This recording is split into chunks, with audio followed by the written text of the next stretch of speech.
இப்பொழுது கர்த்தருடைய வார்த்தை சொல்கிறார். நாளைக்கும் கிறிஸ்துமஸ், ஒருவேளை ஒட்டி வர எந்த நாளும் ஒருவேளை வித்தியாசமான தேவனுடைய வார்த்தைகள் நம்ம வாசிக்கலாம். வேதத்தில் அநேக வசனங்கள் நமக்கு ஒரே போல காணப்பட்டாலும் அவைகளை பிரசங்கிக்கிற விதங்கள்ல ஆவியானவர் நம்ம ஒவ்வொருவருடைய இடம்பெற்ற சூழ்நிலைகள் அந்தந்த வேத வசனத்தினுடைய விளக்கத்தின்படி இன்றைக்கு நம்மோடு கூட பேச போகிறார். நன்றி சொல்லுங்க. கர்த்தருடைய வார்த்தைக்காக கண்களை மூடி தலைகளை தாழ்த்தி இருதயத்தை உயர்த்துங்க. ஆண்டவருக்கு நேராக அவங்க சொல்றவனுக்கு பார்ப்போம். ஆண்டவரே, இன்றைய நாளையில நீர் எனக்காக எங்களுக்காக எதை பேச வைத்திருக்கிறீர்களோ கர்த்தருடைய வேத வார்த்தைகளுக்காக நன்றி சொல்லுகிற எல்லாரும் வாய்களை திறந்து ஸ்தோத்திரம் பண்ணுங்க. மனுஷன் அப்பத்தினாலே மாத்திரம் அல்ல, தேவனுடைய வாயிலிருந்து புறப்படுகிற ஒவ்வொரு வாக்கினாலும் படைப்பார். எல்லாரும் ஆண்டவருடைய வாக்கினால என்னை படைப்போண்டுவீராக, வார்த்தையினால என்னை போஷிப்பீராக, வார்த்தையினால என்னை நீர் ஆண்டவரே உணர்த்துவீராக, எங்களை உணர்வடைய செய்வீராக, எங்களை உயிர்ப்பிக்கும்படி நாங்கள் சோமனோம். எல்லாரும் கர்த்தருக்கு ஸ்தோத்திரம் பண்ணி நன்றி தகப்பனே, நன்றியோடு நாங்கள் ஸ்தோத்திரிக்கிறோம் ஸ்தோத்திரிக்கிறோம் ஸ்தோத்திரிக்கிறோம். அப்பா, கருவிலே தாயின் கருவிலே உருவான நாள் முதலா கண்மணி போல காத்து வந்தீரே, என்ன தவறு செய்தேன் தெரியலையே,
எங்களை ரட்சித்தீரே உமக்கு நாங்கள் நன்றி செலுத்துகிறோம்.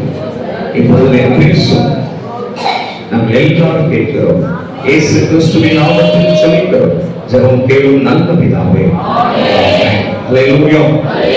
மத்தேயு சுவிசேஷம் 4வது அதிகாரம் வசனம் 15, 16 2 வசனத்தை வாசிப்பீர்களானால் நாம் இந்த நாளுக்கான செய்திக்கான வார்த்தையாக இதிலிருந்து ஒரு தலைப்பை உங்களோடு நான் பகிர்ந்து கொள்ள விரும்புகிறேன். மத்தேயு 4வது அதிகாரம் 15, 16 இருளில் இருக்கும் ஜனங்கள் பெரிய வெளிச்சத்தை கண்டார்கள். மரண இருளின் திசையில் இருக்கிறவர்களுக்கு வெளிச்சம் உதித்தது என்று ஏசாயா தீர்க்கதரிசியினால் உரைக்கப்பட்டது நிறைவேறும்படி இப்படி நடந்தது. மத்தேயுல வாசிக்கிறோம்.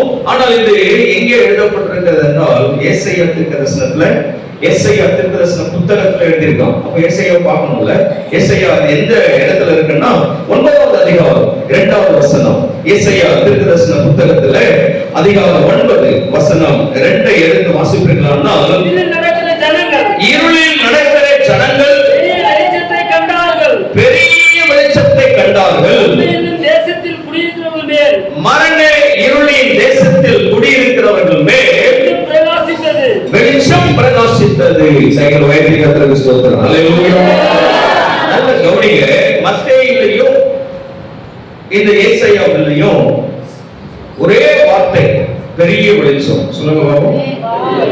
கிறிஸ்மஸ் அப்படின்னு சொன்னா பெரிய வெளிச்சம். கிறிஸ்மஸ் நிறைய அர்த்தம் இருக்கு. அது ஒன்னோட நம்ம பார்த்து முடிக்கலாம் ஒரு மணி நேரத்துக்குள்ள. இங்க மத்தேயு சுவிசேஷத்துல என்ன சொல்றாரு?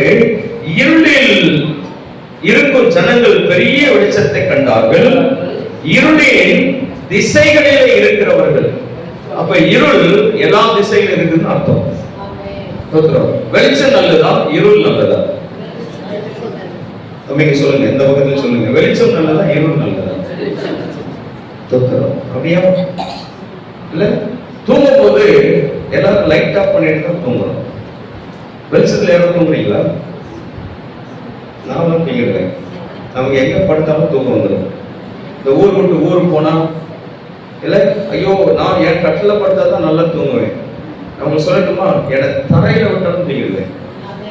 நான் காஞ்சில வரும்போது அந்த ஓப்பன் ஷெட்ல மணல் கொட்டி இருந்தாங்க ஐயா. மணல்ல தான் படுத்துக்கணும். எங்க படுத்திருந்தோம்? மணல்ல.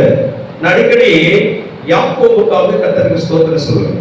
அவங்க வீட்டுல இருந்து அவங்க அம்மா மாமா வீட்டுக்கு போயிட்டு துரத்தி விட்டுருவாங்க. ஏன்? அப்பாவுடைய ஆசீர்வாதத்தை அண்ணன் வாங்க வேண்டியதை தம்பி வாங்கிட்டான். ஸ்தோத்திரம். இதான் ஊர்ல உலகத்துல ஏமாத்துறது. இடமா இது நீங்களா? ஸ்தோத்திரம். ஐயா நான் அங்க முத இடத்துல படுத்துன்னு சொன்ன பாத்தீங்களா, போட்டோவே காட்டிட்டாரு. நீங்க நம்ப மாட்டீங்கல்ல. அதுக்காக அன்னைக்கு இருந்த, இன்னைக்கு அது மாளிகை இல்ல. வரும்போது ஒரு பாட்டு பாடி, ராஜா உன் மாளிகையில் ராப்பகலாய் அமர்ந்திருப்போம் உங்களை துதித்து மகிழ்ந்திருப்போம் சொன்ன மாதிரி அது மாளிகை. ஐயா அங்க இருக்கும் போதுதான் எங்க லீடர்ஸ் எல்லாம் வர வச்சு பெண்களுக்கான ஒரு ஊழிய பயிற்சி நடத்தணும். ஐயா அவங்க நீங்க இருக்கும்போது தானே வேலூர்ல இருந்து வந்தாங்க. அவங்க அந்த சர்ச்சை பார்த்துட்டு ஒரு மாதிரி அவங்களுக்கு ஷாக் ஆயிடுச்சு. இவ்வளோ இன்டீரியர் ஒரு ஏரியாவில் நல்ல சபை, இவ்வளோ பெரிய சபை எங்க வேலூர் கூட கிடையாதுன்னு போயிட்டாங்க. இல்ல அந்த இடத்துல பாருங்க. எதுக்கு சொல்ல வந்தேன்? தரையில படுத்து வேலூர்ல இருக்கும்போது திருப்பத்தூர், அப்ப வேலூர்ல இருந்துச்சுங்க. திருப்பத்தூர்ல போய் அங்க உற்சாகத்துல ஜனங்க, அப்பெல்லாம் இந்த டிவி கிடையாது, செல்போன் கிடையாது, சினிமா தியேட்டர் அதை வசதி உள்ளவங்க தான் போய் பார்ப்போம். இல்ல இந்த டென்ட்னு ஒண்ணு கிராமத்துல இருக்கும், அப்படிதான். ஆனா நாம போற ஜீசஸ் ஃபிலிமுக்கு நம்ம வந்து ஒரு ஆள் கிட்ட ஒண்ணும் வாங்க மாட்டோம், ஃப்ரீ. நாமளே ஃப்ரீ. படக்காட்சி ஏசாமே அதுலயும் ஃப்ரீ. இல்ல ஊழியத்துக்கு வந்த பாருங்க, டபுள் ஷோ கேட்டான். இதெல்லாம் அந்த காலத்துல சொல்லுவாங்க, டபுள் ஷோ. 2வது முறை ஜீசஸ் ஃபிலிம் போடுன்றான். 7 மணிக்கு ஆரம்பிச்சு 10 மணிக்கு முடிச்சோம்.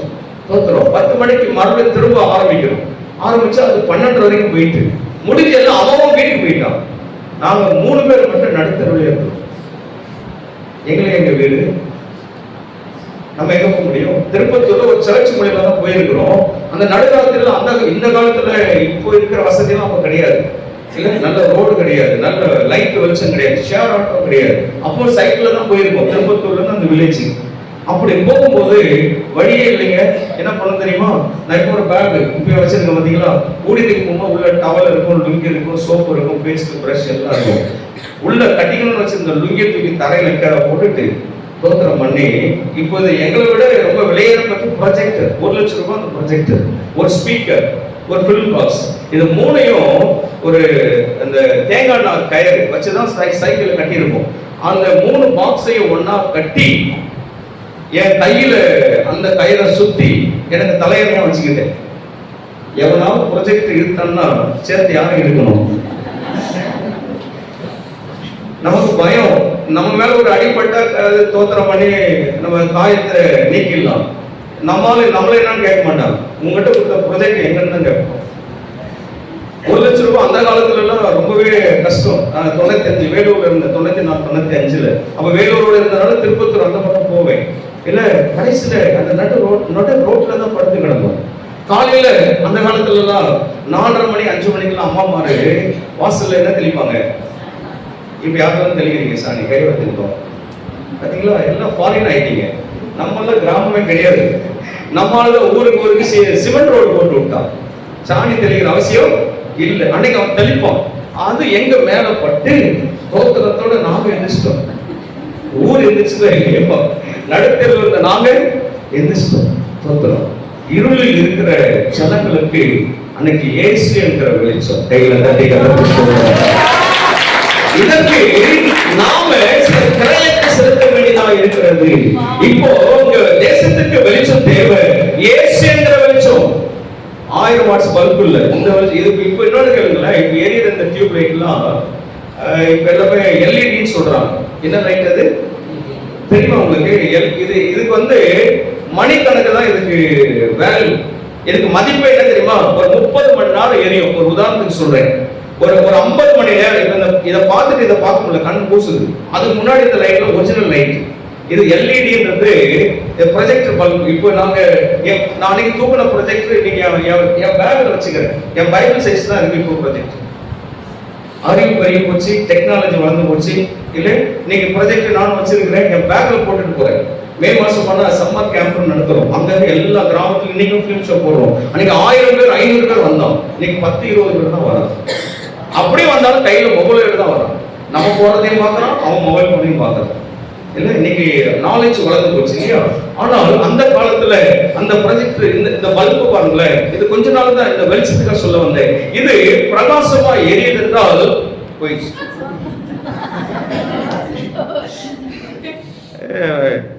நம்ம சொல்லும் போதே அதுக்கு கோபம் வந்துச்சு போலக்குது.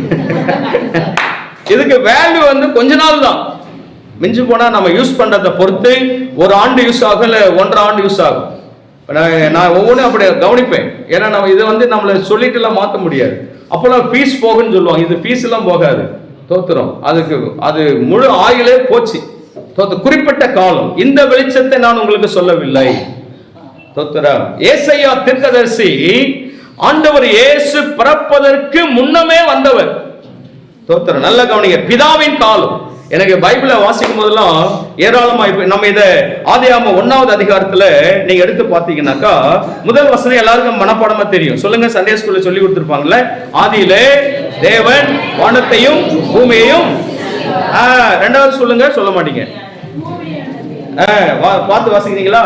வாசிங்க. பூமியானது ஒழுங்கின்மையும் வெறுமையுமா இருந்தது, ஆழத்துக்குள் இருள் இருந்தது, தேவ ஆவியானவர் ஜலத்தின் மேல் அசைவாடி கொண்டிருந்தார். அடுத்து தேவன் வெளிச்சம் உண்டாக கடவுது என்றால் வெளிச்சம் உண்டாயிற்று. ஹல்லேலூயா. நல்ல கவனிங்க. இந்த வெளிச்சமும் என்ன தெரியுமா? இந்த உலகத்தை படைத்த ஆண்டவர் முதலாவது வானத்தையும் பூமியை சிருஷ்டித்தார். வானம் நல்லா இருக்கு, ஆனா பூமி எப்படி இருக்குன்னா ஒழுங்கின்மை. சொல்லுங்க, இந்த ஒழுங்கின்மை என்ற வார்த்தை நம்ம எங்க யூஸ் பண்ணுவோம்? ஒழுங்கின்மை அப்படின்ற வார்த்தை யாரோ கேள்விப்பட்டிருக்கீங்களா? ஒழுங்கின்மை அப்படின்னா இது இலக்கணத்தோடு இருக்கு. நான் இப்படி சொன்னா உங்களுக்கு புரியும். ஒழுக்கங்கட்ட ஆளு இல்ல. ஒழுங்கின்மை அப்படின்றதுக்கு இன்னொரு அர்த்தம் என்னது? ஒழுக்கங்கட்ட ஆளு. ஒடுங்கினும் ஒடுங்கினும் வாங்க. நம்ம பேசுற பாஷையில என்ன ஈனம்? ஈனம் அப்படின்னாலே அது சரியில்லைன்னு அர்த்தம். ஒடுங்கினம். இங்க ஒழுங்கின்மை அப்படின்னா அதே போல வெறுமையுமா இருந்தது. ஒழுங்கின்மையும் வெறுமையுமா இருந்தது. அப்ப பூமி நல்லாவே இல்லை. தோத்திரம். பூமி என்ன எப்படி இல்லை? நல்லா இல்லை. தோத்திரம். தேவன் அந்த பூமியை பார்க்கிற பொழுது ஆழத்துக்குள்ள ஆண்டவர் எதை பார்த்தாரா? இருளை பார்த்தார். தோத்திரம். ஆழத்துக்குள்ள எதை பார்த்தார்? இருள். கவனிங்க, இருளை ஆண்டவர் விரும்பவில்லை. உடனே வெளிச்சம் வேணும்னு சொன்னார். நமக்கு வெளிச்சத்தை சொல்றதுக்கு முன்னாடி வெளிச்சம் பண்ணிட்டு அந்த இருளை பார்த்த தேவன் எதை படைத்தார்? வெளிச்சம். வானத்தை படைத்து பூமியை படைத்து அதுக்குள்ள இருக்கிற இருளை பார்த்த உடனே இருளை நீக்குகிற வெளிச்சம் அப்படின்னா சூரியன். என்னது? சூரியனை கடவுள் படைத்து அந்த இருளை நீக்கி வெளிச்சத்தை கொடுத்தார். பூமி ஒழுங்கின்மையுமா இருந்திருக்கிறது. அந்த ஒழுங்கின்மையான பூமியில தான் கடவுள் மனிதனுக்கான சகல புல் பூண்டு மரம் செடி கொடி விலங்கு பறவை மிருகம் எல்லாத்தையும் படைச்சு மொத்தத்தையும் ஆளுகை செய்வதற்கு உங்களையும் என்னையும் அவர் சாயலிலே படைத்தார். சொல்லுங்க, நம்ம யார் சாயலில் படைச்சோம்? அதே ஆதியாகமம் 1 27 27 வசனத்தை வாசித்து பாருங்க. 21 26 27. பின்பு தேவன் தமது சாயலாகவும் தமது ரூபத்தின்படியையும் மனுஷனை உண்டாக்குவோமாக சமுத்திரத்தின் மச்சங்களையும் ஆகாயத்தின் பறவைகளையும் மிருக ஜீவன்களையும் பூமி அனைத்தையும் பூமிக்கு ஊறும் சகல பிராணிகளையும் ஆழக்கடவர்கள் என்றார். அடுத்த வசனம், தேவன் தம்முடைய சாயலாக மனுஷனை சிருஷ்டித்தார். அவனை தேவ சாயலாகவே சிருஷ்டித்தார். ஆணும் பெண்ணுமாக அவனை சிருஷ்டித்தார். கவனிங்க, நீங்களும் நானும் சகலவற்றையும் ஆளுகை செய்யணும், ஆண்டு கொள்ள வேண்டும் என்று கடவுள் உலகத்தையும் உலகத்தில் உண்டானவர்களை படைச்சிட்டு கடைசியா தான் யாரை படைச்சாரு? மனுஷனை. சொல்லுங்க, கடைசியா யாரை படைச்சாரு? கவனிங்க, ஏன் படிக்கல? ஏன் முத ஆண்டவர் மனுஷனை உண்டாக்கிட்டு பார்ப்பா உனக்காக வானம், பார்ப்பா உனக்காக பூமி, பார்ப்பா உனக்காக இந்த மரம் அப்படின்னு ஏன் சொல்லிக்கணும்? சொல்லியிருக்கலாம்ல. ஆண்டவருக்கு தெரியும் இவன் ஆண்டவரை தள்ளிட்டு வைத்து எல்லாத்தையும் நாம் தான் படைச்சு சொல்லிடுவோம். ஹலோ, இல்ல ஆண்டவரை தள்ளிட்டு நம்மால் என்ன பண்ணிருக்கோம்? அதனாலதான் அவர் எல்லாத்தையும் உண்டாக்கிட்டு கடைசியில யார படிச்சாரு? ரெண்டாவது, அவனை யார் சாயல்ல படிச்சாராம்? அந்த 26 27 பிகினிங்ல அப்படிதான் இருக்கு. தேவன் தமது சாயலாக, தமது ரூபம். சாயல் என்பது என்னது? ரூபம் என்பது என்னது? தேவனுக்குள்ளாக எவ்விதமான சுபாவம் உண்டோ, தேவனுக்குள்ளாக எவ்விதமான குணாதிசயங்கள் உண்டோ, தேவன் எப்படிப்பட்ட நல்ல எண்ணத்தோடு இந்த பூமியை வானத்தை உண்டாக்கினாரோ, அந்த நல்ல எண்ணத்தோடு தான் மனுஷனை கர்த்தர் செஞ்சாரு, படைத்தார். அல்லேலூயா. 27 சொல்லப்பட்டிருக்கு, அவனை தேவ சாயலாக, அவனை மனுஷனை தேவ சாயலாகவே கர்த்தர் என்ன பண்ணாரு? சிருஷ்டித்தார். அப்ப நம்ம மகத்தை பார்த்தா யார் சாயல் தெரியணும்? யாருடைய சாயல் தெரியணும்? கொஞ்சம் பார்த்து சொல்லுங்க. தேவ சாயல் தெரியுதா? பக்கத்துல முகத்தை பார்த்து சொல்லுங்க. அடிச்சுட்டு வந்த பவுடர் கொஞ்சம் கலைஞ்சு போன மாதிரி தெரியுது இல்ல? பான்ஸ் ஒயிட் பியூட்டி அப்படின்லாம் டிவில காட்டுறான். என்ன பியூட்டி அது? பான்ஸ் ஒயிட் பியூட்டி. அது நம்ம முகத்துல தேய்ச்சா அது நம்ம கலர்ல மாறிடும். நான் பார்த்த அளவுல அந்த ஒயிட்ல யாராவது மாறி இருக்குமா? சொல்லுங்க பாப்போம். அந்த ஒயிட்ல நம்ம யாராவது மாறி இருக்குமா? ஆமா. நான் 8ஆம் கிளாஸ் படிக்கும் போதே பவுடர் போற திட்டத்தை விட்டுட்டேன். அன்னிலிருந்து இன்ன வரைக்கும் நான் பவுடர் டப்பாவை தொட்டதை இல்லை, பார்த்தது இல்லை. என்கிட்ட ஊழியத்தில் கடல்ல இருந்து ஒரு அண்ணன் வருவார், திருவண்ணாமலை கப்பல்லாம். அவர் கொஞ்சம் பவுடர் போடுற ஆள்.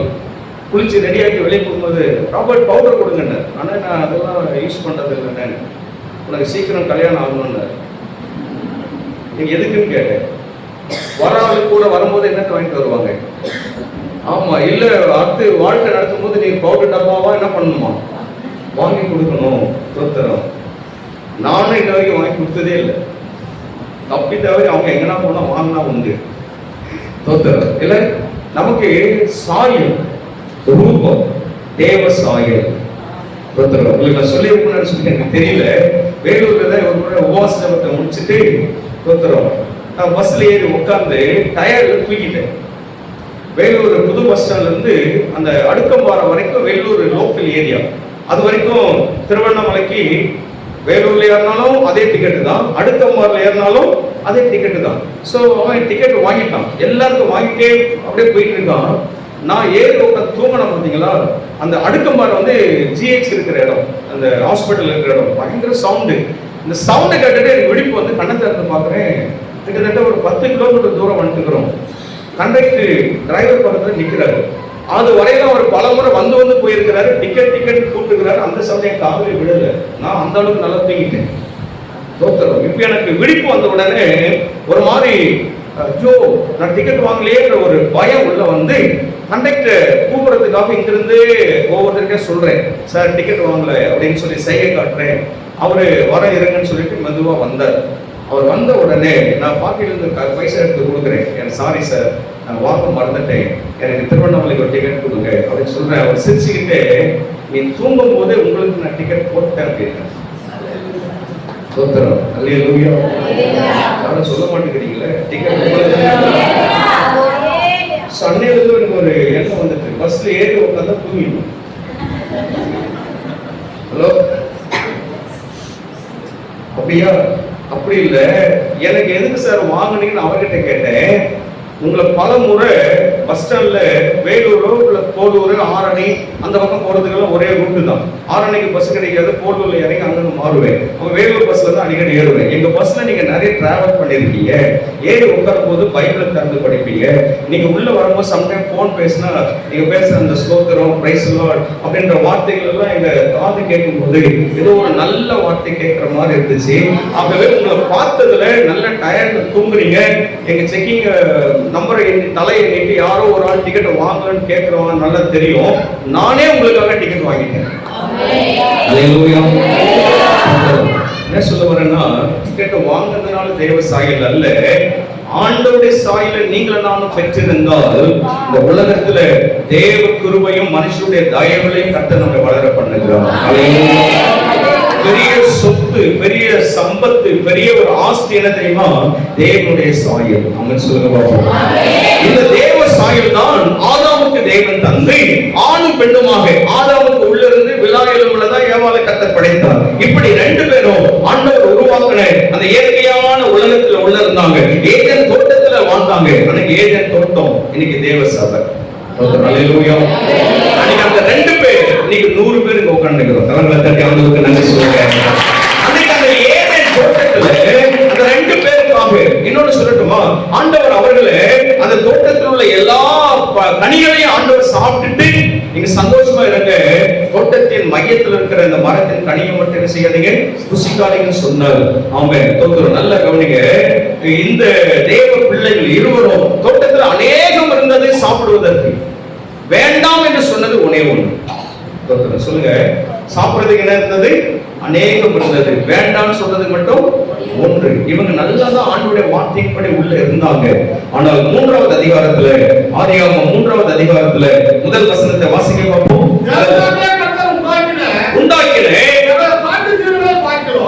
காட்டு ஜீவன்களை பார்க்கிலும் தந்திரமுள்ளதா இருந்தது. தோட்டத்தில் சகல விருட்சங்களின் கனிகளை புசிக்க வேண்டாம் என்று தேவன் சொன்னது உண்டு.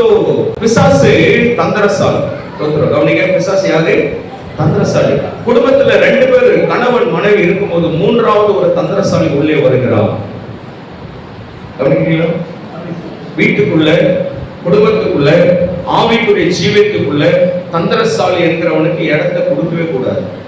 பக்கத்துல பார்த்து சொல்லுங்க, ஆவிக்குரிய விதத்துல, ஆவிக்குரிய ஜீவியத்துல, இல்ல என்னைய பார்த்து சொல்றீங்க, பக்கத்துல பார்த்து, ஆவிக்குரிய ஜீவியத்துல, குடும்பத்துல யாருக்கு இடம் கொடுக்க கூடாது? தந்திரசாலிக்கு என்ன செய்யக்கூடாது? இடம் கொடுக்க. அவன் தந்திரசாலி உள்ள வந்து என்ன கேட்கிறான்? தோட்டத்தில் இருக்கிற எல்லா கனிகளையும் புசிக்க வேண்டாம் என்று சொன்னாரோ? ஆனா ஆண்டவர் என்ன சொன்னாரு? எல்லா கனிகளையும் புசிக்க சொன்னார். ஒன்னை மாத்திரம் தான் செய்யக்கூடாதுன்னு சொன்னாரு, புசிக்க வேண்டாம். இவன் சொல்றான், அந்த ஒரு கனியை நீங்க புசிக்க நீங்களும் கடவுளை போல மாறுவீர்கள். ஐயா, மனுஷனை ஆண்டவர் படைக்கும் போது அவரை போலதான் நம்மளை ஏற்கனவே படிச்சிட்டாரு. இப்ப தந்திரசாலி இன்னொன்னு சொல்லி கொடுக்கிறான், நீங்கள் இதை புசிக்க நாளில் உங்கள் கண்கள் திறக்கப்படும், நீங்களும் தேவர்களை போல மாறுவீர்கள். இதுதான் என் சபைக்கு வந்து பாரு, உன் சபைக்கு வந்து பாருன்னு அநேக தந்திரசாலியோட வார்த்தை. நல்ல கவனிங்க, இங்க சரியில்லை அங்க சரியில்லைன்ற தந்திரசாலியுடைய வார்த்தைக்கு செவி கொடுக்க கூடாது. இவன் ஸ்திரீயானவளை கண்டு தோத்துறோம். இந்த வார்த்தையை பிசாசு ஆதாம் கிட்ட பேசல, அவருடைய மனைவி கிட்ட என்ன செய்யறாரு, பேசுறாரு. ஸ்திரீயானவர்கிட்ட தனித்து பேசுகிறான் சத்துரு. கவனிங்க, அம்மாமா கல்யாணம் ஆனவங்க கை வைத்துருவாங்க, கல்யாணம் ஆனவங்க எல்லாம் கை வைத்துருங்க. தோத்துறோம். அம்மாமா மட்டும் கை வைத்துருங்க. தனியா யார பார்த்தாலும் என்ன செய்யக்கூடாது, பேச்சுவார்த்தை வைக்கவே கூடாது. புருஷன் இல்லாம என்ன செய்யக்கூடாது, எந்த ஆண்கள்கிட்ட என்ன செய்யக்கூடாது, இல்லைன்னா அது தந்திரமாக மாறும், அது சாபமாக மாறும், அது பாவமாக மாறும். புருஷன் இருக்கிற பட்சத்துல அந்த ஏதேன் தோட்டம் ஒருவேளை எந்த அளவுக்கு இருந்து சொல்லி தெரியல, ஆனாலும் என் வீட்டுக்காரர் இருக்காருன்னு அந்த அம்மா சொல்லியிருக்கணும், நீ பேசுறதை எங்க ஆளும் கேட்கணும், இருக்குன்னு சொல்லியிருக்கணும். ஆனா இவன் சொன்னதை வேண்டாம்னு சொன்னதை அந்த அந்த கனியை பார்த்து அந்த 3ஆம் அதிகாரத்துல நீங்கள் அதை பார்ப்பீர்கள். ஆனால் 6வது வசனத்தை வாசிங்க. அப்போது ஸ்திரீயானவள் அந்த விருட்சம் புசிப்புக்கு நல்லதும் பார்வைக்கு இன்பமும் புத்தியை தெரிவிக்கிறதுக்கும் இச்சிக்கப்படத்தக்க விருட்சமாய் இருக்கிறது என்று கண்டு அதன் கனியை பறித்து புசித்து தன் புருஷனுக்கு கொடுத்தான், அவனும் புசித்தான். அது எப்படி இருந்தா, பார்வைக்கு நல்லது இல்ல, அதாவது புசிப்புக்கு நல்லது, பார்வைக்கு இன்பம். இந்த 2 வார்த்தை நல்லா இருந்துச்சா இன்பமா இருந்துச்சா? இந்த நல்லா இருக்கிறது இன்பமாக இருந்ததுதான் பாவம். சிலதெல்லாம் நீங்க நல்லா இருக்குன்னு கண்டாலே நீங்க உடனே யோசிக்கணும், அது பாவம். பாத்துக்கணும் சரியா? இதை கண்டு நம்ம சாப்பிடும் போது வீட்டுக்காரங்க எங்க கல்யாணம் ஆகும்போது மண்டபத்துல வந்த விருந்தாளிங்க சொந்தக்காரன் எல்லா ஃப்ரெண்ட்ஸ் எல்லாம் சாப்பிட்டு போகும்போது கடைசியா கல்யாண பையனுக்கு கல்யாண பொண்ணுக்கும் சாப்பாடு விருந்து கொடுப்பாங்க. தட் மீன்ஸ் புது மணமகள் இல்லையா, கணவன் மனைவி அவங்களுக்கு பேர். சாப்பிடும்போது நல்லா கவனிக்கல, கடைசியில உங்களுக்கு எடுத்து வச்சுதான் சாப்பாடு கல்யாணத்துல மாப்பிள்ளை பொண்ணுக்கு தருவாங்க. சாப்பிட்டுட்டே இருக்கு அந்த போட்டோக்காரன் வருவாங்க, பாத்தீங்களா பாத்துக்கிறீங்களா? அந்த நேரம் கொஞ்சம் ஊட்டுங்க சார் பண்ணுவோம். சில பேர்லாம் அன்னைக்கு ஊட்டுனது சார், அதுக்கப்புறம் நாங்கள் இது வரைக்கும் ஊட்டுனதே கிடையாது. அன்னைக்கு எதுக்கு அவன் அப்படி பண்ணானே தெரியல. உடனே இவர் ஊட்டின உடனே அம்மா நீங்க அவருக்கு ஊட்டுங்கன்னு தோத்துறோம். இதுக்கு அத்தாட்சி என்னது, போட்டோ. பிசாசு உள்ள வந்தானே, இந்த அம்மா கிட்ட சொன்னானே, கணவனே இல்லாம நாம சாப்பிட்டு, ஆனா சாப்பிட்ட பிற்பாடு அதை கொண்டு போய் நம்ம யாருக்கு கொடுக்குது? தமிழ்நாடு பண்பாடு ஆதி காலத்துல கிராமத்துல சொல்லுவாங்க, புருஷன் சாப்பிட்டான்னா கொஞ்சம் வைக்கணும் தட்டுல. அது யார் சாப்பிடுவா? இக்காலத்துல அப்படி இருக்கிற அம்மாமார் கை தூங்குவாங்க.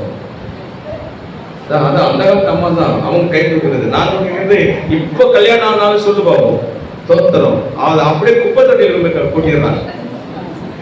உண்மையாச்சே நான் சாப்பிடுறதா தோத்திரம். கல்யாணத்துல மட்டும் கொஞ்சம் ஊட்டி விட்டாங்க, அவ்வளவுதான். அந்த ஒரு கதை அன்னையோட முடிஞ்சு போச்சு. தோத்திரம் என்ன, இந்த அம்மா சாப்பிட்டுட்டு தேவன் வேண்டாம் என்று சொன்னதை இருவரும் புசித்ததுனால தோட்டத்தை விட்டு கடவுள் அந்த நல்ல இடத்துல இருந்து வெளியே துரத்தி விட்டான். இப்ப கவனிங்க, இதுதான் இருள்.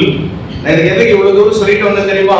அந்த தோட்டத்துல பிரகாசம் இருந்தது, அந்த தோட்டத்துல தேவ ஆண்டவர் உலாவிக் கொண்டு இருந்தார். அந்த இடத்துல அவங்களுக்கு புசிப்பதற்கு தேவன் அநேகத்தை கொடுத்தார். தேவன் அந்த ஏதேன் தோட்டத்தில் அவர்களை கணவனும் மனைவியுமாக நல்ல ஒரு சூழ்நிலையை ஆண்டவர்கள் வாழ பண்ணினார். உள்ள தந்திரசாலி வந்தானே, அதுதான் இருளுக்கு ஆரம்பம். உள்ளே பிசாசு வந்தானே, அதுதான் இருளுக்கு ஆரம்பம். அந்த உள்ளே வந்து அவன் சொன்ன கனியை புசித்து தேவனுக்கு கீழ்ப்படிவதற்கு பதிலாய் பிசாசுக்கு கீழ்ப்படிந்தார். ஆண்டவருக்கு கீழ்ப்படுகிறோமா, பிசாசுக்கு கீழ்ப்படுகிறோமா? ஆண்டவருக்கு கீழ்ப்படுகிறோமா, உலகத்துக்கு கீழ்ப்படுகிறோமா? அந்த உலக கீழ்ப்படிதல் தான் இருளை உண்டாக்கினது. இருள் உள்ளே வந்ததுனால நல்ல இடத்திலிருந்து அவர்கள் வெளியே துரத்தப்படுகிறார்கள். தேவன் அவர்களை வெளியே துரத்தி விட்டுட்டு தோத்திரம் என்ன செய்யறாரு தெரியுமா? அந்த தோட்டத்துக்கு காவல் பண்ணினார். 3வது அதிகாரத்துல கடைசி வசனம் 24வது வசனம், அவர் மனுஷனை துரத்தி விட்டு ஜீவ வருஷத்துக்கு போகும் வழியை ஏதேன் தோட்டத்திற்கு கிடக்கே தேவீங்களையும் வீசி கொண்டிருக்கிற சுடரொளி பட்டத்தையும் வைத்தான். இப்போ நல்ல இடத்துல இருந்தவங்க வெளியே வந்தாங்க. இப்போ உலகம் இருளுக்குள் இருக்கிறது. இந்த இருளுக்குள் இருந்த இவர்களுக்கு இருளாலையோட வாழ்வில் குடும்பமாக வாழ்ந்து அவர்களுக்கு பிள்ளைகள் பிறக்க, பிள்ளைகள் வாழ்ந்து அவர்கள் பெருக, இப்படி தேசத்துல ஜனத்தொகை பெருக பெருக பெருக பாவமும் சேர்ந்து பெருகிக் கொண்டே இருக்கிறது. பாவத்தின் இருளுக்குள் இருக்கிற இவர்கள் மேலதான் ஆண்டவருடைய வெளிச்சமாகிய இயேசு கிறிஸ்து கரங்களை தட்டி ஆண்டவருக்கு நன்றி சொல்லுங்க.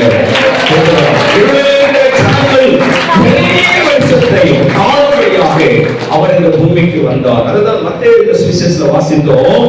இருளின் திசைகளில் குடியிருக்கிற ஜனங்கள் மேல வெளிச்சம் என்ன செய்ய வேண்டுமா? பிரகாசிக்கப்பட வேண்டும். இந்த வெளிச்சம் முதலாவது ஆண்டவராகிய பிதாவாகிய தேவனாய் இருக்கிறார் என்று சங்கீதம் 27வது சங்கீதத்துல எடுத்து முதல் வசனத்தை ஒருவர் வாசிங்க பார்ப்போம். கர்த்தருக்கு மகிமை உண்டாவதாக. வெளிச்சமும் என் ரட்சிப்புமானவர், யாருக்கு பயப்படுவர்? கர்த்தர் என் ஜீவனின் பலனானவர், யாருக்கு அஞ்சுவேன்? ஆமென். கர்த்தர் என் வெளிச்சமும் என் ரட்சிப்புமானவர். சங்கீதக்காரன் தாவீது இங்க ஆண்டவருடைய வார்த்தைகளிலே ஆண்டவர் எனக்கு வெளிச்சம், பழைய ஏற்பாட்டு கால பரிசுத்தவான்கள் ஏசாயா தீர்க்கதரிசி எனக்கு வெளிச்சம் என்று சொன்னதை போல இங்க சங்கீதக்காரன் தாவீது சொல்லுகிறார், பிதாவாகிய தேவனாகிய கர்த்தர் என் வெளிச்சம் என் ரட்சிப்பு என்று சொல்லுகிறார். அப்ப ஆதியிலே முதல் வாழ்ந்த பரிசுத்தவான்கள், ஒருவேளை நியாயாதிபதிகள் உண்டு, தீர்க்கதரிசிகள் உண்டு, ராஜாக்கள் உண்டு. நல்ல கவனிங்க, நியாயாதிபதிகள், தீர்க்கதரிசிகள், ராஜாக்கள், இவர்கள் எல்லாரும் கர்த்தரே தங்களுக்கு வெளிச்சமாக கொண்டவர்கள்.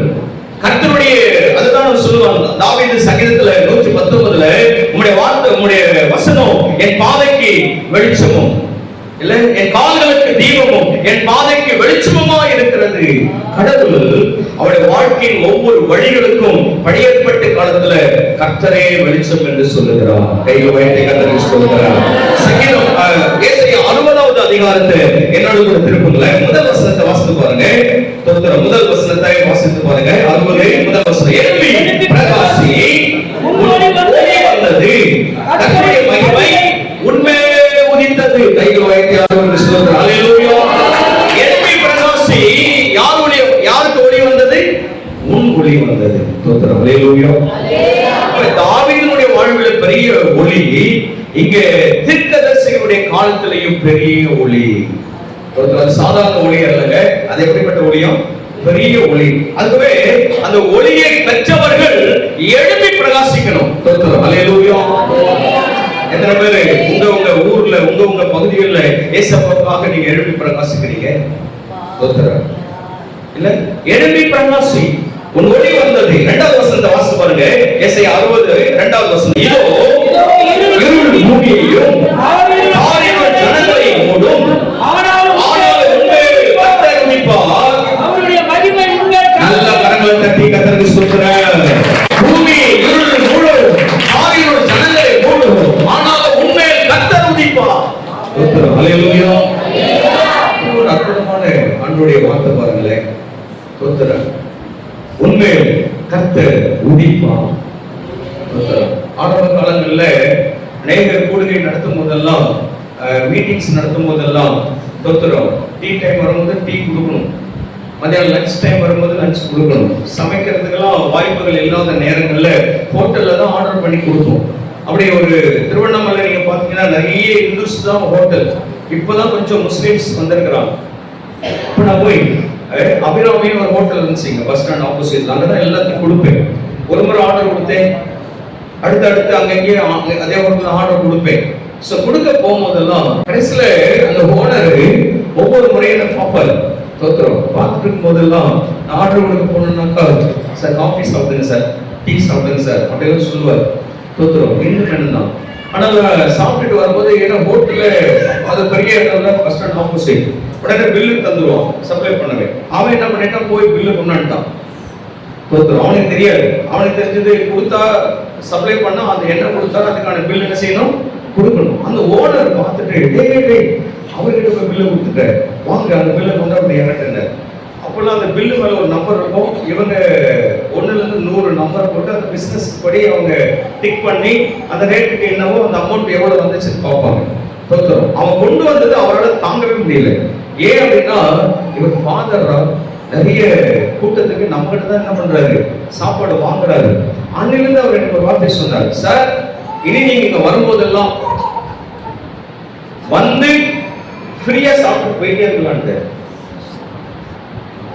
எல்லோரும் பாக்குறீங்க, நமக்கு ஒரு வார்த்தை வராதா? நான் அதுல இருந்து ஒரு வாரம் அந்த பக்கம் தலையே வைக்கல. சொன்னாங்களேன்றதுக்காக நம்ம என்ன பண்ணிட முடியாது. ஆமா, நம்ம டெய்லி போக முடியாது, அடிக்கடியும் என்ன செய்ய முடியாது. சொல்லுவாங்க அவங்களுடைய ஆசைக்காக நம்ம மேல வைக்கிற கர்த்தருடைய மகிமையான அந்த பிரசன்னத்தினால அவங்களுக்கு அந்த வார்த்தை என்ன செய்யுது, தோணுது. கொஞ்ச நாள் கேப் விட்டு அப்பல இந்த ஆடியோ கேசட்ல ஜீசஸ் ஃபிலிம் வரும். அப்ப இந்த சிஸ்டம்ல இல்லை பாத்தீங்களா, லைவ்ல ஓடிட்டு இருக்கு. இது அநேகர் பாக்குறாங்க, ரெக்கார்ட் ஆகுது. ஸோ அந்த ஆடியோ கேசட் கொண்டு போய் அவங்க சாப்பிட்டு இருக்கும் போது கேசட்லாம் போட்டு பாட்டை போட்டு நிற்போம். தோத்துறோம். நான் ரொம்ப நாள் கழிச்சு ஒரு ஆடியோ கேசட் கொண்டு போய் அவர் கிஃப்டா கொடுத்து அது 50 ரூபாய். நான் சொல்றேன் அந்த 50 ரூபாய்லாம் அன்னைக்கு பெரிய காசு. ஸோ அவருக்கு நான் கிஃப்டா கொடுத்து, சார் இதை வச்சிங்க, நீங்க இந்த பாட்டு போடுற மாதிரி இதையும் கொஞ்ச நேரம் போட்டு விடுங்க சார். உடனே ஆஃப் பண்ணிட்டு நாங்க உட்காந்துருக்க நேரம் ஒரு போட்டு தோத்துறோம். நானும் அன்னைக்கு சார் நான் உண்மையாவே சாப்பிட வந்திருக்கேன், மத்தியானம் எனக்கு லஞ்ச் வேணும் அப்படின்னு சொல்லி உட்காந்து நானும் அது ஓடுற வரைக்கும் ஸ்லோவா சாப்பிட்டுக்கிறேன். இவர் கடைசி வரைக்கும் ஓட்டுறாரா இல்லையா? நச்செய்தி எனக்கு மட்டும் இல்லைங்க, அது பெரிய ஹோட்டல். கிட்டத்தட்ட ஒரே டைம்ல ஒரு 50-60 பேர் உட்காந்து சாப்பிடுற இடம். இதுல மாடி வர உண்டு, மேல கொஞ்சம் இருக்கும், அங்கேயே அது கனெக்ஷன் உண்டு. எல்லாரும் சுவிசேஷத்தை, ஒருவேளை சாப்பாடு நமக்கு இலவசமா கிடைக்குது என்பதை விட இலவசம் எங்கெல்லாம் ஆண்டவர் வாய்ப்பு தராரோ அதை பயன்படுத்தி சுவிசேஷத்தை பிரசங்கிக்கிறோம். எழுப்பி பிரகாசி, உன் ஒளி வந்தது. வாய்ப்பு கிடைக்குது, நமக்கு ஏதோ ஒன்று கிடைக்குது, நல்லது. ஆனால் அதுல யாருடைய நாமத்தை மகிமைப்படுத்தணும்? இயேசுவுடைய நாமத்தை மகிமைப்படுத்த வேண்டும். ஆகவேதான் இருளில் இருக்கிற ஜனங்கள் எதை கண்டார்கள்? பெரிய வெளிச்சம். அது ஆதியில தேவன் படைத்த படைப்புல ஆழத்துல இருந்த இருளை வெளிச்சமாக மாற்றினார். சங்கீதக்காரன் தாவீதுடைய வாழ்க்கையில கர்த்தரே வெளிச்சம் என்று மாற்றினார். தீர்க்கதரிசி ஏசாயாவுடைய வாழ்க்கையில கர்த்தர் இருளாயிருக்கிற பூமியை நம்முடைய மகிமையான வெளிச்சத்தினால பிரகாசிக்க பண்ணினார். அந்த 60வது ஏசாயாவின் புத்தகத்துல 19:20 வசனத்தை மாற்றி வாசிக்கலாம். இனி சூரியன் உனக்கு பகலிலே வெளிச்சமாயிராமலும் சந்திரன் தன் வெளிச்சத்தால் உனக்கு பிரகாசியாமலும் கர்த்தரே உனக்கு நித்திய வெளிச்சமும் உன் தேவனே உனக்கு மகிமையுமாய் இருப்பார். ஆண்டவருக்கு ஸ்தோத்திரம். ஹல்லேலூயா. கர்த்தரே உனக்கு என்ன வெளிச்சம்? நித்திய வெளிச்சம். ஸ்தோத்திரம். நித்தியத்துக்கு என்ன அர்த்தம் சார் தெரியுமா உங்களுக்கு? என்றென்றைக்கும் உள்ளது. நித்தியத்துக்கு மீனிங் என்ன தெரியுமா? என்றென்றைக்கும் உள்ளது. வெயில் டைம் வந்தா பவர் கட் ஆகும், அப்படிதானே? குளிர் டைம்ல கட் ஆகுது பாத்தீங்களா? இல்ல நமக்கு சம்மர் சீசன்ல 2 மணி நேரம் 3 மணி நேரம் கரண்ட் என்ன செய்யாது, இருக்காது. இயேசு கிறிஸ்துவுடைய வெளிச்சம் அப்படிப்பட்டது அல்ல. நீ தூங்கினா உன்னோடு கூட வெளிச்சமா இருக்கிறார், பகலில் நீ நடக்கும்போது உன்னோடு கூட இருக்கிறார். சங்கீதக்காரன் தாவீது சொல்லுகிறார், ஆண்டவரே நான் கடலின் ஆழத்துக்கு போனாலும் நீர் அங்கேயும் இருக்கிறீர், நான் பாதாளத்துக்கு போனாலும் அங்கேயும் உடைய கரம் என்னை தாங்குகிறது, நான் வானத்துக்கு மேல் ஏறினாலும் நீர் அங்கேயும் இருக்கிறீர். நித்திய எங்கும் இருக்கிறவர் நித்திய தேவன், அவர் உங்களுக்கும் எனக்கும் நித்திய வெளிச்சம். அவன் சொல்லுங்க, கர்த்தரே உனக்கு நித்திய வெளிச்சம். 20வது வசனம், உன் சூரியன் அஸ்தமிப்பதும் இல்லை, உன் சந்திரன் மறைவதும் இல்லை, கர்த்தரே உனக்கு நித்திய வெளிச்சமாய் இருப்பார், உன் துக்க நாட்கள் முடிந்து போனது. தட்டி கர்த்தருக்கு நன்றி. ஹல்லேலூயா. இது 2023வது ஆண்டு டிசம்பர் மாதத்தோடு முடிய போகிறது போல செய்ய போகிறது. ஹalleluya. அது காரணம் என்ன? இந்த வருஷம் முடியறதுனால அல்ல, கர்த்தர் எனக்கு வெளிச்சமா இருக்கிறதுனால. 20 போட்டிருக்கு பாருங்க, இனி உன் சூரியன் அஸ்தமிப்பதில்லை. இது எந்த சூரியன் தெரியுமா? வானத்துல வர சூரியன் இல்ல, இயேசு கிறிஸ்து என்கிற சூரியன். ஆமா, டிஎம்கே இருக்கிற சூரியன் இல்ல. நமக்கு தெரியாது அடுத்த வருஷம் வருமா வராது. ஹலோ, தோத்திரம் வருமா? ஆமா, கர்த்தர் சித்தத்தின்படி நம்ம போடணும், நடத்தணும். கவர்மெண்ட் எல்லாம் தேவ கிருபையிலையும் சபை பண்ற ஜபத்துல தான் இருக்குது. அல்லேலூயா. அந்த சூரியன் அல்ல, கர்த்தரே உனக்கு சூரியன். உன் சூரியன் இனி அஸ்தமிப்பதில்லை. ஒரு அழகா போட்டிருக்கு பாருங்க. இல்ல, எனக்கு ஒரு சூரியன் ஆண்டவர் இயேசு, என்னுடைய சந்திரன் ஆண்டவராகிய இயேசு. கர்த்தரே உனக்கு நித்திய வெளிச்சம். தோத்திரம். வாழ்க்கையில மறக்க கூடாது.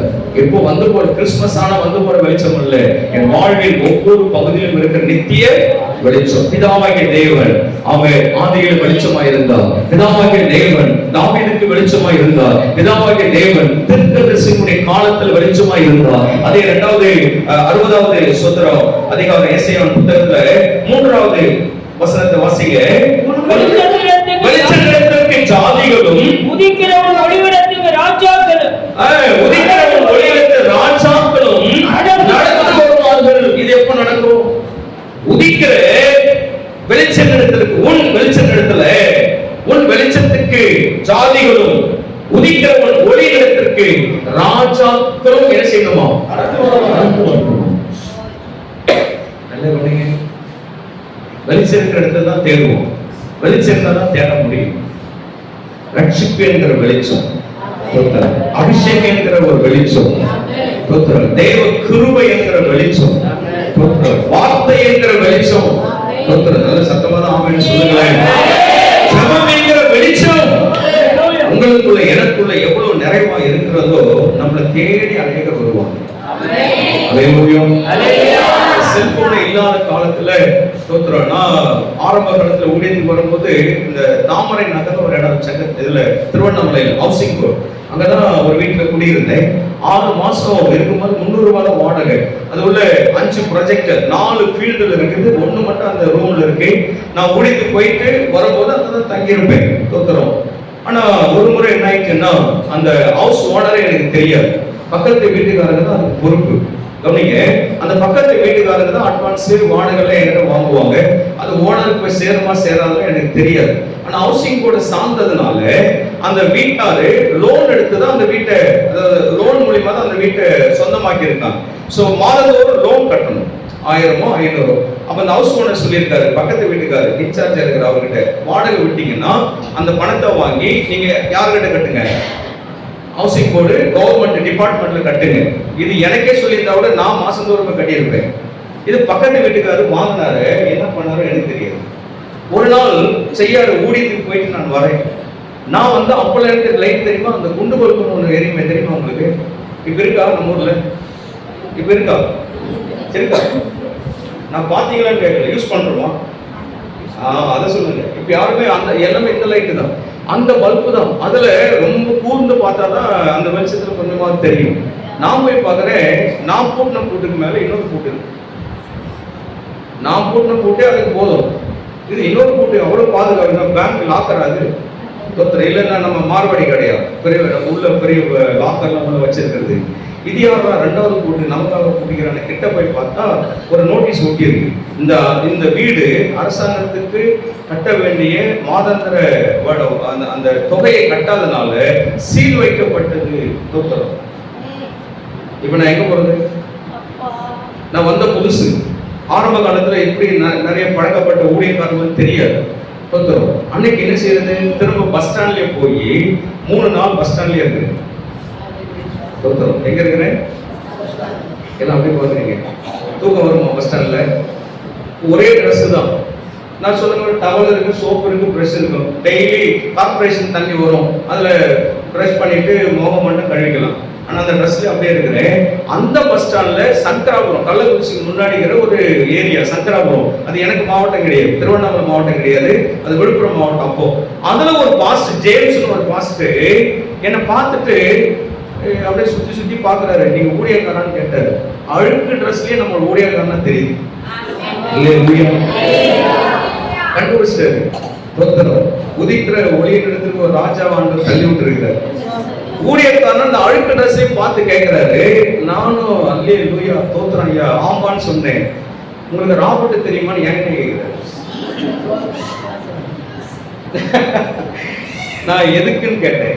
இல்ல இந்த ப்ரொஜெக்டர் வச்சுக்கிட்டு ஏசாமி படம் போடுவாங்களாம், அது அவர்கிட்ட தான் இருக்கா, அது வேணும், அவரை பார்க்கறதுக்காக தான் நான் இந்த ஊருக்கு வந்திருக்கிறேன். எந்த ஊர் பாஸ்டர் நீங்கன்னு கேட்டேன். சங்கராபுரம்னு சொன்னார். அந்த ஆளு நான் தான்.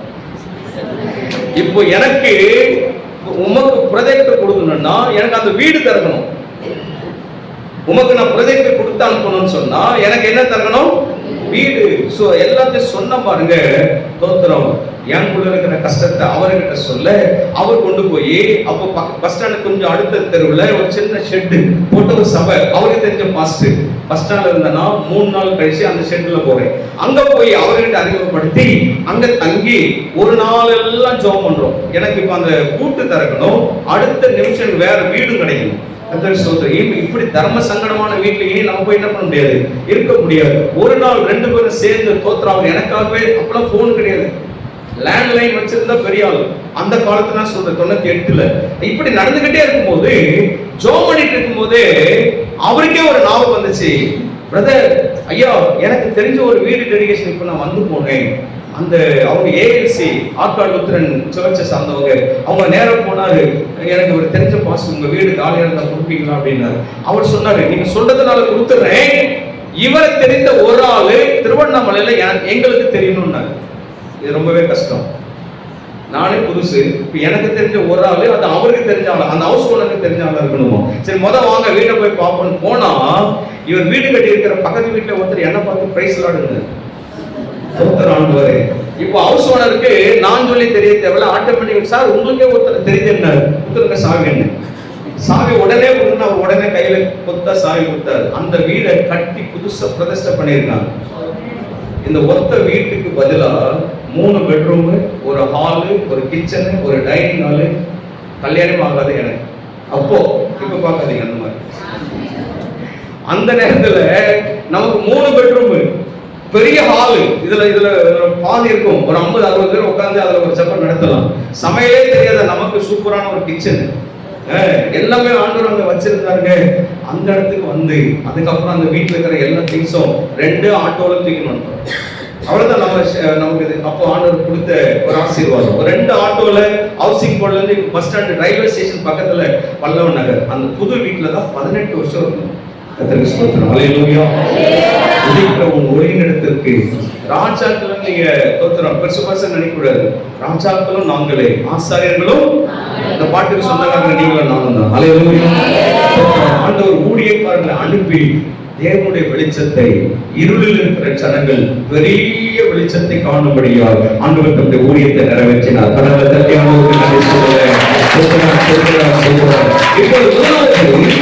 ஆண்டவர் பிதாவாகிய தேவனே உங்களுக்கு வெளிச்சமாக, அது யாருக்கெல்லாம்? முதலாவது தேவன் படைத்த பூமிக்கு வெளிச்சம், சங்கீதக்காரன் தாவீதுக்கு வெளிச்சம், தீர்க்கதரிசிக்கு வெளிச்சம் என்று காட்டியது. இரண்டாவது யோவான் எழுதின சுவிசேஷம், அவன் 1வது அதிகாரம், என்னோட கூட வாங்க, 9வது வசனத்தை எடுத்தவர்கள் வாசிக்கலாம். எல்லாரும் திருப்புங்க. யோவான் 1வது அதிகாரம் 9வது வசனம். உலகத்திலே வந்து எந்த மனுஷனையும் பிரகாசிக்கிற ஒளியே, நல்ல கையில தட்டி ஆண்டவராகிய இயேசுவே முதலாவது ஆண்டவரை யாரெல்லாம் அறிந்தார்களோ அவங்களுக்கு மாத்திரமே. பழைய ஏற்பாட்டு காலத்துல தீர்க்கதரிசிகள், ராஜாக்கள், தேவனுடைய ஊழியக்காரர்களுக்கு மாத்திரமே. இங்கே புதிய ஏற்பாட்டுல உலகத்துல வந்த அவர் எந்த மனுஷனையும் பிரகாசிக்க பண்ணுகிறார். அல்லேலூயா. இதை நீங்க 1வது வசனத்துல இருந்து வாசித்தா இன்னும் உங்களுக்கு நல்லா விளங்கும். 1வது வசனத்துல அப்படியே வாசிக்குவாங்க. ஆதியிலே வார்த்தை இருந்தது, தேவனிடத்தில் இருந்தது, அந்த வார்த்தை தேவனாய் இருந்தது, தேவனோடு இருந்தார், அவர் மூலமாக உண்டாயிற்று, உண்டாக்கப்படவில்லை. இந்த வசனத்தை நல்லா கவனிக்கணும். அவருக்குள் ஜீவன் இருந்தது. நில்லுங்க. அவருக்குள் ஜீவன் இருந்தது, அந்த ஜீவன் மனுஷருக்கு, ராஜாக்களுக்கு முதல், தீர்க்கதரிசிகளுக்கு முதல், தேவன் உண்டு பண்ணின தேசத்திற்கு முதல் ஒளி. இப்ப மனுஷனுக்கு ஒளியாய் இயேசு இந்த பூமிக்கு வந்தார். அல்லேலூயா. கிறிஸ்துமஸ் அப்படின்னா பிளைன் கேக்கு, நல்ல பிரியாணி, நல்ல ட்ரெஸ். இது மூணு இல்லைன்னா அது கிறிஸ்துமஸே இல்லை. நான் சொல்லட்டுமா, உங்களுக்குள்ள எனக்குள்ள ஒளி இல்லைன்னா கிறிஸ்துமஸே கிடையாது. அல்லேலூயா. இந்த ஒளியை போய் உங்க ஊர் பேக்கரியில வாங்கவே முடியாது. இந்த ஒளியை போய் உங்க ஊர் பிரியாணி கடையில வாங்கவே முடியாது. அவருக்குள் இருந்துதான், இயேசுக்குள் இருந்துதான் நித்திய ஒளியை நீங்கள் நானும் பெற்றுக்கொள்ள முடியும். அவருக்குள் ஜீவன் இருந்தது, அந்த ஜீவன் மனுஷனுக்கு என்னவாய் வந்தது? ஒளி. நீங்களும் நானும் யாருங்க? நல்ல சத்தமா சொல்லுங்க, நம்ம யாரு? சத்தமா தான் சொல்லுங்க. வெளிச்சம், அதான் ஒளி இல்லையா? மனுஷனுக்கு ஒளி. அடுத்த 5வது வசனம், அந்த ஒளி இருளிலே பிரகாசிக்கிறது, இருளானது. இப்ப அந்த ஒளி எங்க பிரகாசிக்குதா? இருள்ல. இருள் என்பது உலகம், இருள் என்பது பாவம். பாவம் செய்யறவங்க போய் இயேசுவை சொன்னா அங்க செட் ஆகுது. நல்லா கவனிக்கணும். துர்க்குணத்தை விட்டு மனம் திரும்பு. அப்போஸ்தலர் 8வது அதிகாரத்துல பிலிப்பு சமாரியாவுக்குள்ள சுவிசேஷம் அறிவிப்பார். அதே சமாரிய பட்டணத்துல மாயவித்தக்காரன் என்கிற ஒரு சீமோன் மாய வித்தையினாலே அநேகரை தன்வசப்படுத்துகிறான். வித்தைக்காரன், மாய வித்தைக்காரன் தன்வசப்படுத்துகிற ஒரு கூட்டருக்கு ஒரே ஊர்ல, அதே ஊர்ல இயேசுவை அறிவிக்கிற ஒரு சுவிசேஷகன், ஒரு தேவனுடைய சீஷன் பிலிப்பு அதே ஊர்ல இருக்கிறார். ஒரே ஊர்ல ரெண்டும் நடக்குது. சொல்லுங்க, ஒரே ஊர்ல ஒரு பக்கம் வெளிச்சம் பிரகாசிக்குது, இன்னொரு பக்கம் இருளு பிரகாசிக்குது. ஆனா நடந்தது என்ன தெரியுமா? இந்த மாயாஜாலம் மந்திரவாதி, இந்த சீமோன், அவனுக்கு பேர் சீமோன், அந்த மந்திரவாதி சீமோன் எல்லா ஜனங்களும் மிகுந்த சந்தோஷத்தை கொடுக்கிற நற்செய்தியை கேட்கும்படியாய் அந்த சமாரிய பட்டணமே பிலிப்பு கிட்ட ஓடிட்டு. இவங்கிட்ட இப்ப ஒரு ஆளும் இல்லை. எல்லாம் கவனிங்க, கிராமத்துல மந்திரவாதிகள் யாரும் நம்ப கூடாது. எத்தனை பேர் ஆமென் சொல்றீங்க? கிராமத்துல நல்ல கவனிங்க, இங்க போய் மந்திரிச்சுட்டு வந்தா அங்க உங்களுக்கு நன்மை நடக்கும்னு சொல்லுவான். அதை கேட்டு போயிடாதீங்க. நான் சொல்றேன், அப்போஸ்தலர் 8வது அதிகாரத்துல மந்திரவாதியே இயேசுவுடைய வார்த்தையை கேட்கும்படி பிலிப்புடைய சமூகத்துக்கு வந்து விட்டான். பிலிப்பு எங்க ஆண்டவரை பிரசங்கித்தானோ அதே இடத்துல அநேக மக்கள் கூட்டமாக வந்து அதே இடத்துல வந்து விட்டான். வந்துவிட்டு இப்போ ஊர் ஜனங்கள் எல்லாரும் இயேசுவை நம்பினார்கள். ஊர் ஜனங்கள் எல்லாரும் விடுதலை பெற்றார்கள். ஊர் ஜனங்களுக்குள்ள மிகுந்த சந்தோஷம் வந்தது. அதே மந்திரவாதியும் இயேசுவுடைய வார்த்தையை நம்பினான். தெய்வத்தை கர்த்தருக்கு ஸ்தோத்திரம். அல்லேலூயா. அப்ப இந்த உலகத்துல எல்லா சாந்தியும் எல்லா மதமும் எப்பேற்பட்டவன நம்புகிற ஒரே வார்த்தை இயேசுவின் வார்த்தை மட்டும்தான். அல்லேலூயா. ஆனா இடையில ஒன்று நடந்தது. என்ன தெரியுமா? அந்த இடத்துல வார்த்தையை கேட்டவங்க ஞானஸ்நானம் பெற்றாங்க.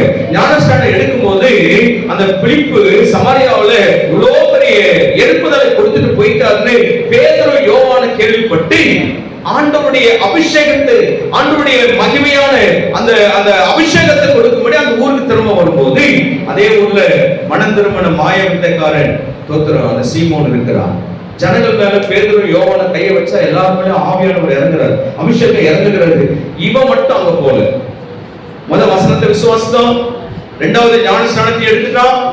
ஆனா 3வது பேதுரு கிட்ட யோவான் கிட்ட இவன் போய் முழங்கால் படிட்டு இவனை என்ன பெற்றிருக்கணும்? அபிஷேகம் பெற்றிருக்கணும். மாறா என்ன செய்தான் தெரியுமா? அவன் மாய வித்தையினால சம்பாதித்த பணத்தை கொண்டு போய் பேதுரு கிட்ட யோவான் கிட்ட இதை வைத்துக் கொண்டு உங்களிடத்தில் இருக்கிற இந்த வரத்தை, உங்களிடத்தில் இருக்கிற இந்த வல்லமையை எனக்கு பணத்துக்கு கொடுன்னு வாங்குறான். சொல்றோம், இந்த காலத்து பேதுரு யோவானா இருந்தா பணத்தை வாங்கிட்டு இருக்கோம். ஹலோ, உங்களுக்கு தெரியுமான்னு தெரியாது. இந்த காலத்துல நிறைய பேதுரு யோவான்லாம் பணம் வாங்குறாங்க. அந்த காலத்துல அவங்க ஒரிஜினல் பேதுரு, அவங்க ஒரிஜினல் யோவான். தோத்திரம் என்ன சொன்னாங்க தெரியுமா? உன் பணம் உன்னோட நாசமாய் போவதாக. பணம் உன்னோட என்ன போட்டோம்? வனமானது நாசமா போகுது. தோத்திரம். கொள்ள அடிக்கிறவங்கலாம் நாசமா தான் போகுது. இல்ல சொன்னாரு, இந்த விஷயத்துல உனக்கு பங்கும் இல்லை பாகமும் இல்லை. உடனே அப்பா அழுகுறான், ஐயோ ஐயோ இந்த சாபம் என் மேல வரக்கூடாது, எனக்காக நீங்க ஜெபம் பண்ணு. அவங்க ரெண்டு பேரும் சேர்ந்து சொல்றாங்க, நீ போய் தேவனிடத்துல வேண்டிக்கொள், ஒருவேளை ஆண்டவர் உனக்கு உன் துர்க்குணத்தை விட்டு நீங்கும்படி அவர் உனக்கு உதவி செய்யட்டும். எதுக்கு சொல்ல வந்தேன்? ஒளியை, தேவ மகிமையை, தேவ பிரசன்னத்தை எந்த கடையிலும் வாங்க முடியாது. அது அவருக்குள் இருந்துதான் நீங்களும் நானும் பெற்றுக்கொள்ள வேண்டும். இங்க நல்ல 6வது வசனத்துல தேவனால் அனுப்பப்பட்ட ஒரு மனுஷன் இருந்தான், அவன் பேர் யோவான். அவன் தன்னால் எல்லாரும் விசுவாசிக்கும்படி அந்த ஒளியை குறித்து சாட்சி கொடுக்க சாட்சியாக வந்தான். அந்த ஒளியை கொடுத்து அவர்தான் ஆண்டவராகிய இயேசு. ஆமென், அல்லேலூயா. அந்த இயேசுவை குறித்து அவன் என்ன சொன்னான்? சாட்சி சொன்னான். கவனிங்க, ஒளி என்பது இருளை நீக்குகிறது. ஒளி என்பது எந்த மனுஷனையும் பிரகாசிக்க பண்ணுகிறது. ஒளி சாட்சி கொடுக்கும்படியாய் நமக்குள்ளே பிரகாசிக்கிறார். அல்லேலூயா. நீங்க பக்கத்துல இருக்கிறவங்களுக்கு போய் சொல்ல போறீங்க. யோவான் அந்த ஒளியை குறித்து என்ன சொன்னானா? சாட்சியாக பிரசங்கித்தான். கிறிஸ்துமஸ் என்பது பிரசங்கிப்பது, ஊழியம் செய்வது. ஆமாங்க, ஒத்துறோம். நீங்களும் நானும் கிறிஸ்துமஸ் வந்து கூடி செபிக்கிறது, கூடி பக்கத்துல இருக்கிறவங்களுக்கு பிரியாணி மட்டும் கொடுக்கறது மட்டும் இல்லை. எனக்கு சின்ன பிள்ளையா இருக்கும்போது ஞாபகம் இருக்கு, ஒரு 6ஆம் கிளாஸ்ல இருந்து 8ஆம் கிளாஸ் வரைக்கும் எங்க ஊர்ல கிறிஸ்துமஸ் வந்துச்சுன்னா எங்க வீட்டுல பிரியாணி ஆக்கும்போது எங்க தெருவில் இருக்கிற எல்லா இந்து வீடுகளுக்கும் கொடுக்க சொல்லுவாங்க. எங்க அம்மா ஒரு ஒரு இதுல ஒரு பாத்திரத்துல போட்டு அந்த வீட்டுக்கு கூட அந்த வீட்டுக்கு கூட அப்படி எல்லாரும் கொடுத்துட்டே வருவோம். 25ஆம் தேதி கிறிஸ்துமஸ், ஜனவரி 14ஆம் தேதி ஒரு 20 நாள் கழிச்சு ஒண்ணு வரும். அது என்னது? பொங்கல் வரும். நம்ம யார் வீட்டுக்கெல்லாம் நாங்க பிரியாணி கொடுத்தோமோ அந்த வீட்டுல இருந்தெல்லாம் பொங்கல் வரும். ஹலோ, இது என்னது? கிறிஸ்துமஸ்னா பண்ட பரிமாற்றம். இது தோத்திரம். நான் ஒண்ணு கொடுத்தேன், நீங்க நான் வந்து சிகப்பா கொடுத்தேன், இல்ல மஞ்சள் கலர்ல கொடுத்தேன், நீ வெள்ளை கலர்ல கொடு. தோத்திரம். பொங்கல் எந்த கலர்ல இருக்கும்?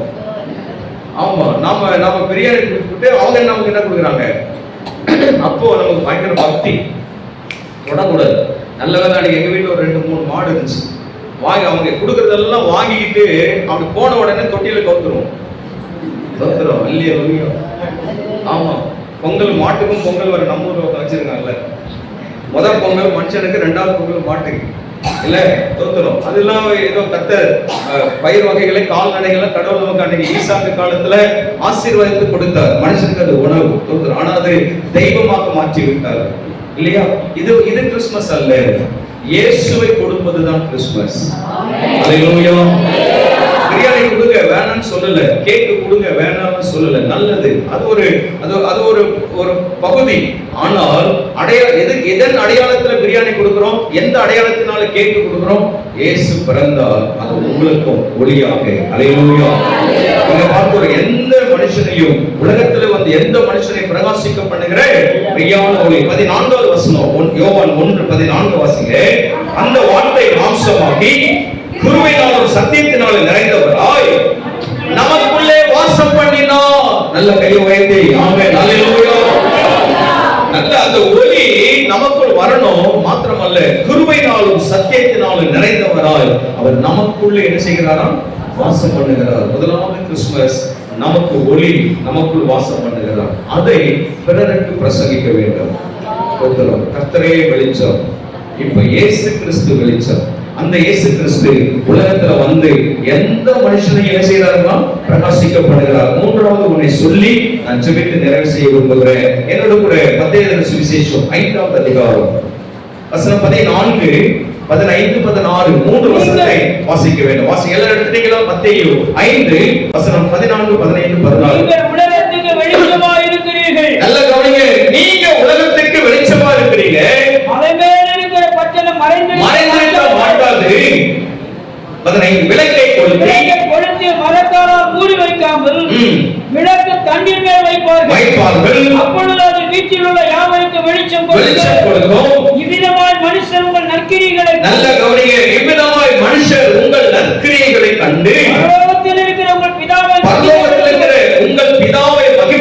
கொடுக்கும்படி உங்கள் வெளிச்சம் அவர்களுக்கு முன்பாக பிரகாசிக்க கடவுது. உங்கள் வெளிச்சம் அவர்களுக்கு முன்பதாக பிரகாசிக்க கடவுது. கர்த்தருக்கு ஸ்தோத்திரம். ஹல்லேலூயா. கவனிங்க, நிறைய பாயிண்ட் வந்துட்டோம். முதலாவது, பிதாவாகிய தேவன் வெளிச்சம், கர்த்தரே என் வெளிச்சம். உன் வெளிச்சம் உதித்தது. எப்படியெல்லாம் பார்த்தோம். உலகத்துல வந்து எந்த மனுஷனையும் பிரகாசிக்க பண்ணுகிற ஒளி ஆண்டவராகிய இயேசு கிறிஸ்து என்று பார்த்தோம். அவர் வந்தார். 3 ஆண்டுகள் இந்த பூமியில தன்னுடைய வாழ்வை ஆண்டவர் முழு உலகத்துக்கும் தோத்திரம் அவர் பிரசங்கித்து சுகத்தை கொடுத்து நன்மைகளை செய்து கடைசியாக தன்னுடைய உயிரையே தன்னுடைய விலையேறப்பட்ட ரத்தத்தினாலே பாவம் மன்னிப்பாக மீட்பை கொடுத்துட்டு போயிட்டார்.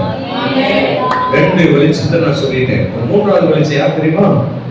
நீங்களே உலகத்துக்கு வெளிச்சம். மத்தேயு சொல்றாரு, மத்தேயு சுவிசேஷத்துல வாசிக்கிறோம், நீங்களே உலகத்துக்கு வெளிச்சம். எத்தனை பேருக்கு நான் இப்ப சொன்னது விளங்குறது? ஹல்லேலூயா. சொல்லுங்க, நானே வெளிச்சம், நான் தான் வெளிச்சம். சில பேர் சொல்றதை பார்த்தா என்ன போயா வெளிச்சம், ஐயோ தோத்தரம், நான் கொளுத்தனா கூட அதை வத்துப்பட்டு வெளிச்சம் என்ன செய்ய மாட்டேங்குது. தோத்தரம். நல்ல கவனிங்க, எனக்கு இந்த வசனம் ரொம்ப பிடிக்கும். நீங்களே உலகத்துக்கு வெளிச்சம். எங்க பிதாவாகிய தேவன் வெளிச்சமா இருந்தார், ஆண்டவராக இயேசு வெளிச்சமா இருந்தார். அவன் அந்த வாரிசுல அல்லது அந்த பிளேஸ்ல இப்போ 3வது தேவன் சபைக்கு உள்ள இருக்கிற ரட்சிக்கப்பட்ட தேவ ஜனமாகிய உங்களை என்னை ஆண்டவர் இந்த உலகத்துக்கு என்ன வச்சிருக்கிறாரு? ஹல்லேலூயா. என்ன ஆச்சரியமா இருக்குல்ல? நான் வெளிச்சமா, நீங்களே வெளிச்சம். ஆனா என்ன போட்டிருக்கு? நீங்க வெளிச்சமா இருந்தா மலையின் மேல் இருக்கிற பட்டணம் என்ன செய்யாது? அந்த மாதிரி அர்த்தம் என்ன தெரியுமா? வெளிச்சமா இருக்கிற ஆளெல்லாம் மறைக்கவே முடியாது. இருட்டுல மறைக்கலாமா? வெளிச்சத்துல மறைக்க முடியுமா? எதுல மறைஞ்சா மறையும்? இருள்ல மறையுமா? வெளிச்சத்துல மறையுமா? ஏதோ ஒரு பொருளை மறைக்கிறோம்னு வச்சுங்களேன், ஏதோ போய் மறைப்பாங்க. நான் அதை எப்படி சொன்னா நல்லா இருக்கும். இந்த பைனான்ஸ் விட்டுட்டு வாரத்துக்கு ஒரு முறை கலெக்ட் பண்ணதுக்கு நம்ம வீட்டுக்கு வருவோம். நான் படிக்க காலத்திலே வந்திருக்கான் சைக்கிள்ல, இப்ப எல்லாரும் பைக்ல வந்தான், இப்ப கார்லயே வரும். அவன் சைக்கிள் வந்ததை சொல்றேன், வந்து ஸ்பீடா அந்த பெல் அடிப்பான். அவனுக்கு விளங்கும், ஓ ஞாயிற்றுக்கிழமை தான் வருவான். அது வேற, அவனுக்கு 6வது நாள் தான் கடன் வாங்குற நாள், வசூல் பண்ற நாள். இல்ல அதற்கு காணி கொடுக்குறோமோ இல்லையோ, கடன்காரனுக்கு என்ன கொடுக்குறோம்? ஆமா, நீங்க இங்க காணிக்க கொடுத்தா கடன்காரன் வீட்டாண்டே வரமாட்டான். ஆமா, நல்ல வரமாட்டேங்க. ஆமா, தேவ சமூகத்துல காணிக்க செலுத்திட்டா கடன்காரன் நம்ம வீட்டாண்ட என்ன செய்யக்கூடாது. ஆமா, ஓவரவர் அடிப்பான். அந்த நேரம் பையன் வெளியே வருவான், டேய் உங்க அப்பாவை கூப்பிடுறான். அவங்க அப்பா எங்க நம்ம ஒழிச்சிருப்பாரு? பீரோவுக்கு பக்கத்துல இருட்டாக்குற இடத்துல ஒழிச்சிட்டு இருப்பாரு. அவங்க அம்மா வெளியே வரும், அவர் இப்பதாங்க வெளியே போனாரு. இவன் சொல்லுவா, இப்பதான் அவர் உள்ள போய் ஒழிஞ்சிருக்கிறாரு.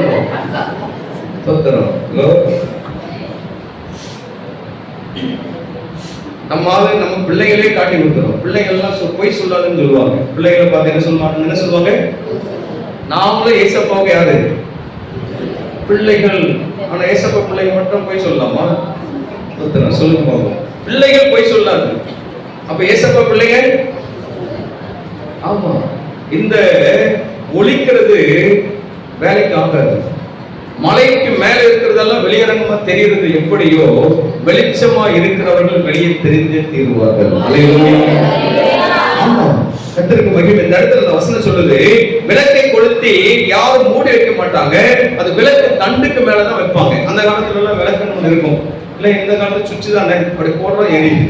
கரண்ட் இல்லைன்னா எரியாது இல்லையா? அப்போ அந்த மண்ணெண்ணெய் ஊத்தி இல்ல அதுக்கான ஒரு நல்ல பாட்டில வச்சிருப்பாங்க, இல்ல ஒரு இதுல வச்சு அலுமினியத்துல வச்சிருப்பாங்க. மேல வந்தா அது வீட்டுக்கே செய்வோம், வெளிச்சம் கொடுக்கும். அப்படின்னா என்ன அர்த்தம்? நீங்களும் நானும் உலகத்துல வெளிச்சம், அநேகருக்கு வெளிச்சம் கொடுக்கும்படி இயேசு அவருடைய ரத்தத்தினால் உங்களை மண்ணையும் மீட்டு ரட்சித்தார். அல்லேலூயா. அப்ப இந்த உங்க வெளிச்சம் உங்களுக்கு மட்டும் இல்ல, பக்கத்துல வர சொல்லுங்க, உங்க வெளிச்சம் உங்களுக்கு மட்டும் இல்ல, எல்லாருக்கும் அது பயன்படணும். அல்லேலூயா. அதனால்தான் ஞானபிரகாஷ் ஐயா சொந்த ஊர்ல இருந்து பெங்களூர் போனவரு, பெங்களூர்ல இருந்தவரை கடவுள் இங்க திருவண்ணாமலையில காஞ்சி போன காஞ்சிக்கு அமைச்சார். அவர் வந்ததுனால டவுனா மாறி போச்சு. ஐயோ, நீங்க நம்புறீங்களோ எனக்கு தெரியாது. அவங்க பண்ண ஜபம், அவங்க பண்ண தியாகம், அவங்க பண்ணின உபவாசம், அவங்க பல நாட்கள் சாப்பிடாம இருந்து பண்ணின ஜபம், பல இரவு தூக்கத்தை வெறுத்து நல்ல தூங்கணும்னு நினைக்கிறத வெறுத்து தேவ சமூகத்தில் அவங்க ஏறெடுத்த ஜபம் இந்த ஊர் கர்த்தர் ஆசீர்வதித்திருக்கிறார்.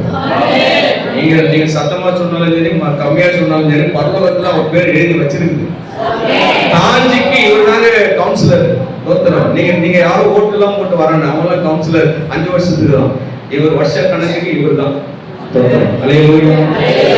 நான் இந்த ஊருக்கு வருவேன், எனக்கு திருவண்ணாமலை தெரியாது. நீங்க திருவண்ணாமலைக்கு இன்னைக்கு எனக்கு தெரியாத இடமே கிடையாது. எப்படி நான் இங்க நீங்க இப்ப இருக்கிறதெல்லாம் பார்த்து சொல்லக்கூடாது. நான் அழுக்கு ட்ரெஸ்ல எப்படி இருந்தேன்னு யாராவது யோசனை பண்ணி பாருங்க. நீங்க நீங்க இப்படி பாத்தீங்கன்னா இவராக அழுக்கு ட்ரெஸ் போட்டுருப்பாங்க பார்க்க கூடாது. அது ஆண்டவர் தான். அந்த படம்லாம் பரலோகத்துக்கு தான் இருக்கும். சரியா? அன்னைக்கு நம்ம கிட்ட செல்போனும் கிடையாது, கேமராவும் கிடையாது. அதில் எடுத்து காட்டுறதுக்கு வாய்ப்பும் இல்லை. ஆமா, சாப்பிடாம இருந்த நாட்கள். நான் சொல்லட்டுமா, அந்த பஸ் ஸ்டாண்ட்ல தூக்கம் எனக்கு வரல. கவனிக்க, கொசு என் ரத்தத்தை சாப்பிட்டு நல்லா தூங்குச்சு. அந்த கொசு நான் பார்ப்பேன். அது இங்க நம்மள உறிஞ்சோம். பேக் சைட்ல ஒரு வெள்ளை பேப்பர் வச்சீங்கன்னா நம்ம ரத்தத்தை பின்னாடி பார்க்கலாம். நீங்க வேணா டெஸ்ட் பண்ணி பாருங்க. அதனால நான் சொன்ன ஒரு கொசு கிடைச்சி அது டெங்கு கொசுவா மாறிடுது. ஐயா தான் சொன்னாரு, சபையில சொன்னாரு, பிரசங்கத்துல சொன்னாரு, போய் தோத்துரும். அன்னைக்கு இருந்த கொசு எல்லாம் ஏதோ சும்மா கடிக்கிற கொசு வந்துச்சு. இன்னைக்கு கடிக்கிறதெல்லாம் விஷமா தான் இருக்குது. தோத்துரும். நல்லா கவனிங்க. அப்படி தேவ சமூகத்துல தூக்கத்தை இழந்தோம், வஸ்திரத்தை இழந்தோம், நல்ல சுகபோகத்தை இழந்தோம். அதற்கு ஈடான கடவுள் நம்மளை இப்போ ஆசீர்வதிக்கிறார். ஊரால வந்த 80 சகோதரனை இந்த மாவட்டத்துல என்னை போல ஊழியக்காரனாய் அந்தந்த கிராமங்கள்ல போகும்போதெல்லாம் இப்படி சபையில இந்த 4 தம்பியை பாக்குறேன், வந்ததுக்கு பார்த்துட்டே இருக்கிறேன். அடுத்த யூத் மீட்டிங்ல இவங்க பாஸ்டர் அனுப்பி வைப்பாரான்னு உள்ளுக்குள்ள என்ன வருது. ஆமா, அங்க மட்டும் இல்லை, இங்கே தங்கச்சி பிள்ளைங்க நிறைய பேர் இருக்கிறீங்க, நிறைய வாலிபர் தங்கச்சி இருக்கீங்களா. வாலிபர் கூட்டத்துல அன்னைக்கு நாங்க கொஞ்சம் சின்ன உதவி செஞ்சு அந்த பிள்ளைகளை ஊழியத்துல உருவாக்கணும். அன்னைக்கு வந்தவங்க எனக்கு எல்லாரும் பாஸ்டர். 80 பேருமே என் கூட ஊழியம் செஞ்சவங்க. இன்னைக்கு ஒரு தம்பி பாஸ்டா வந்தா எவ்வளவு சம்பளம் கிடைக்குன்னு கேட்கிறோம். நாங்களாம் திருவண்ணாமலைக்கு அனுப்பினா எவ்வளவு கொடுப்பன ஒரு ஆளுன்னு கேட்கவே இல்லை. திருவண்ணாமலைக்கு எனக்கு அனுப்பும் போது 1100 ரூபாய், 300 ரூபாய் வாடகையே போயிடும். 800 ரூபாய் வச்சு நான் என்னத்தை பண்ணுவேன்? அதுக்கு தான் சொன்னேன், சும்மா இருக்கிற ஆளெல்லாம் கர்த்தர் மகிமை அவர் வெளிச்சம் நம்மளை போஷித்தது. அல்லேலூயா. ஆண்டவர் கிருபை தான் நம்மளை நடத்தினது. அன்னைக்கு பணத்தை நம்பி நம்ம வரவே இல்லை. சம்பளம் கொடுத்தாதான் இதுல வருவேன் நம்ம சொல்லவே இல்லை. ஒருவேளை இப்ப சொல்றது தப்பு இல்லை, தேவைதான். ஆனால் ஆண்டவருக்காக வரும்போது இதெல்லாம் கேட்டுக்கிட்டு நினைச்ச முடியாது, வரவே முடியாது. நீங்க பெரிய பெரிய சபை வச்சிருக்கிற எல்லா நபரையும் பாருங்களேன். நான் ஏன் இவரை மேன்மைப்படுத்துறதுக்கு பெருமைக்கு சொல்றதுக்கு அல்ல, ஏன் நீங்களே சாட்சி இல்லை. அவ்வளவு பெரிய ஒரு சபையை, அவ்வளவு பெரிய ஒரு ஊழியத்தை கடவுள் அவரை கொண்டு செஞ்சுட்டு இப்ப 2வது ஒரு பெரிய ஒரு சபையை கத்த உருவாக்கி இருக்கிறாரு. இது நம்மளால முடியுமா? இது மனுஷனால் முடியுமா? நம்ம எண்ணத்தால முடியுமா? தேவ அழைப்பு, தேவ சித்தம், தேவ கிருபை இல்லைன்னா ஒண்ணுமே செய்யவே முடியாது. அல்லேலூயா. இதே மாதிரி ஒவ்வொரு மீட்டிங்கும் நாங்க நடத்துறோம். ஆயுத பூஜை லீவ்ல இப்ப 2 மாசத்துக்கு முன்னாடி தான் 300 வாலிபர் தம்பி தங்கச்சிமார்களை ஒன்றாக இணைத்து நிலைத்திரு, இயேசு கிறிஸ்துவுக்குள் நிலைத்திரு என்கிற ஒரு தலைப்புக்குள்ள 2 நாள் அந்த தம்பிமார்களை தங்கச்சிமார்களை ஆண்டவருக்குள்ள மோட்டிவேட் பண்ணி மோல்டு பண்ணி அவங்களை உருவாக்கி அவங்க சபைக்கு அப்படியே அனுப்பி விட்டாச்சு. எனக்கு இந்த பிப்ரவரி 1ஆம் தேதி வந்தா 30 ஆண்டு முடியுது. இதுவரையில் ஒரு சபையில போய் திருட்டு வேலை பண்ணது கிடையாது, ஒரு சபையில போய் மாயாஜாலம் பண்ணது கிடையாது, ஒரு சபைக்கு விரோதமா எந்த விஷயத்தையும் பண்ணது கிடையாது. நான் சொல்லட்டுமா, ஆண்டவர் கிருபையை கொண்டு சொல்றேன், அழைப்பு அபிஷேகத்தை கொண்டு சொல்றேன். கண்ணை மூடிட்டு எந்த சபையை விட்டுருவான்? என்ன எதுக்காக விட்டாங்களோ அதை மட்டும் செஞ்சுட்டு நானும் கண்ணை மூடிட்டு வெளியே போயிடுவேன்.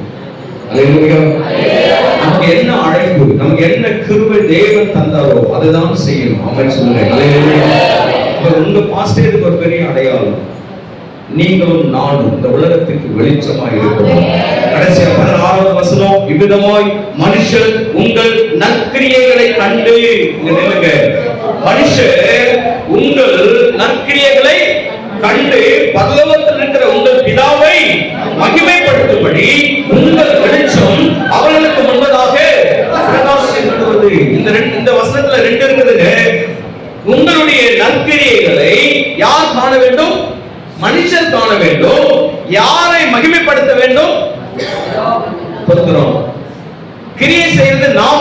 மகிமைப்படுறது கர்த்தர். எத்தனை பேருக்கு இது விளங்குது? நான் ஏதோ ஒன்று செய்கிறேன் என்றால் ஏன் பேர சொல்லக்கூடாது. அந்த கிரியைகளுக்கு காரணம் கர்த்தர். ஹல்லேலூயா. பாத்தீங்க, இந்த அக்டோபர் மாசம் 24, 25 நினைக்கிறேன், ஆயுத பூஜை லீவ்ல கடைசி நாள். எப்பவுமே கிறிஸ்தவ கூடுகை அப்படின்னாலே கடைசி நாள் கூடுகையில ரொம்ப அழகான செய்தி, அர்ப்பணிப்புள்ள செய்தி, அழுது ஒப்பு கொடுப்பாங்க. எல்லாம் முடிஞ்ச பிற்பாடு பிள்ளைகளுக்கு மத்தியான சாப்பாடு கொடுக்கணும், நல்ல ஒரு பிரியாணி கொடுக்கணும். கிறிஸ்தவ கூட்டத்துல பிரியாணி இல்லைன்னா அது கூட்டமே கிடையாது. அப்படி ஒரு ட்ரெண்ட்ல நம்ம எல்லாரும் வளர்ந்துட்டோம். நமக்கு மளிகை கடையில எல்லாம் வாங்கிட்டேன். பிரியாணிக்கானது அரிசி, அந்த பட்டை, லவங்கம், நெய், எண்ணெய் எல்லாம் வந்துட்டு மார்க்கெட்ல இருந்தும் வாங்கிட்டோம். ஆனா அது உள்ள ஒண்ணு போடணும். அது என்னது? அவ்வளவு சிக்கனமா சொல்றீங்க, நல்லதா சொல்லுங்க. அந்த சிக்கன் இல்லைன்னா நம்ம பல்லுல சிக்கன் வச்சுங்களேன். இது என்ன கலர்ல வெறும் பிரியாணி தோத்துறோம். இப்ப 40 கிலோ சிக்கன் எனக்கு வேணும் தெரியுமா? காலையில எழுதிட்டேன், அதிகாலை ஜபம் பண்ணியாச்சு. கொஞ்சம் பேர் நாங்க தங்கி இருந்தோம். அந்த ஜபத்திலையும் இந்த நாள் ஊழியத்தை ஆண்டவர் ஆசீர்வதிக்கணும். இந்த நாள் மார்னிங் பிரேக்ஃபாஸ்ட், டீ டைம், மதியம் லஞ்ச், பிரசங்கம், ஜபம், யார் வராங்க ஊழியக்காரர் எல்லாரும் ஆண்டவர் பயன்படுத்தணும் சொல்லி ஜபம் பண்ணிட்டோம். அன்னைக்கு காலையில 6 மணி போல அந்த ஏரியாவில் தங்கி இருக்கிற ஒரு பாட்டியம்மா வாக்கிங் போகுது. வாக்கிங் போகும்போது நான் அவங்க சபை அங்க ஒன்று இருக்கு, அந்த சபையில நான் பல முறை சண்டேல போயிருக்கேன். அந்த அம்மாவுக்கு எனக்கு தெரியும். அந்த அம்மா என்ன பார்த்து கேட்க, தம்பி எங்க சபையில நீ பிரசங்கத்துக்கு மட்டும் தான் வருவேன்னு நினைச்சோம், பட் நேத்து பார்த்தா இவ்வளவு கூட்டம், இவங்கெல்லாம் எங்க இருந்து வந்தாங்க, இவங்களுக்கெல்லாம் நீங்க என்னத்தை கத்துக் கொடுக்குறீங்க, இவங்க எப்படி இவங்க போஷிக்கிறீங்க தோத்துறோம் அப்படின்னு சொல்லிட்டு அந்த அம்மா சொல்லுது, இன்னைக்கு மத்தியானத்துல இந்த பிள்ளைங்களுக்கு ஒரு ஸ்வீட் கொடுக்கலாம்னு யோசிக்கிறேன்.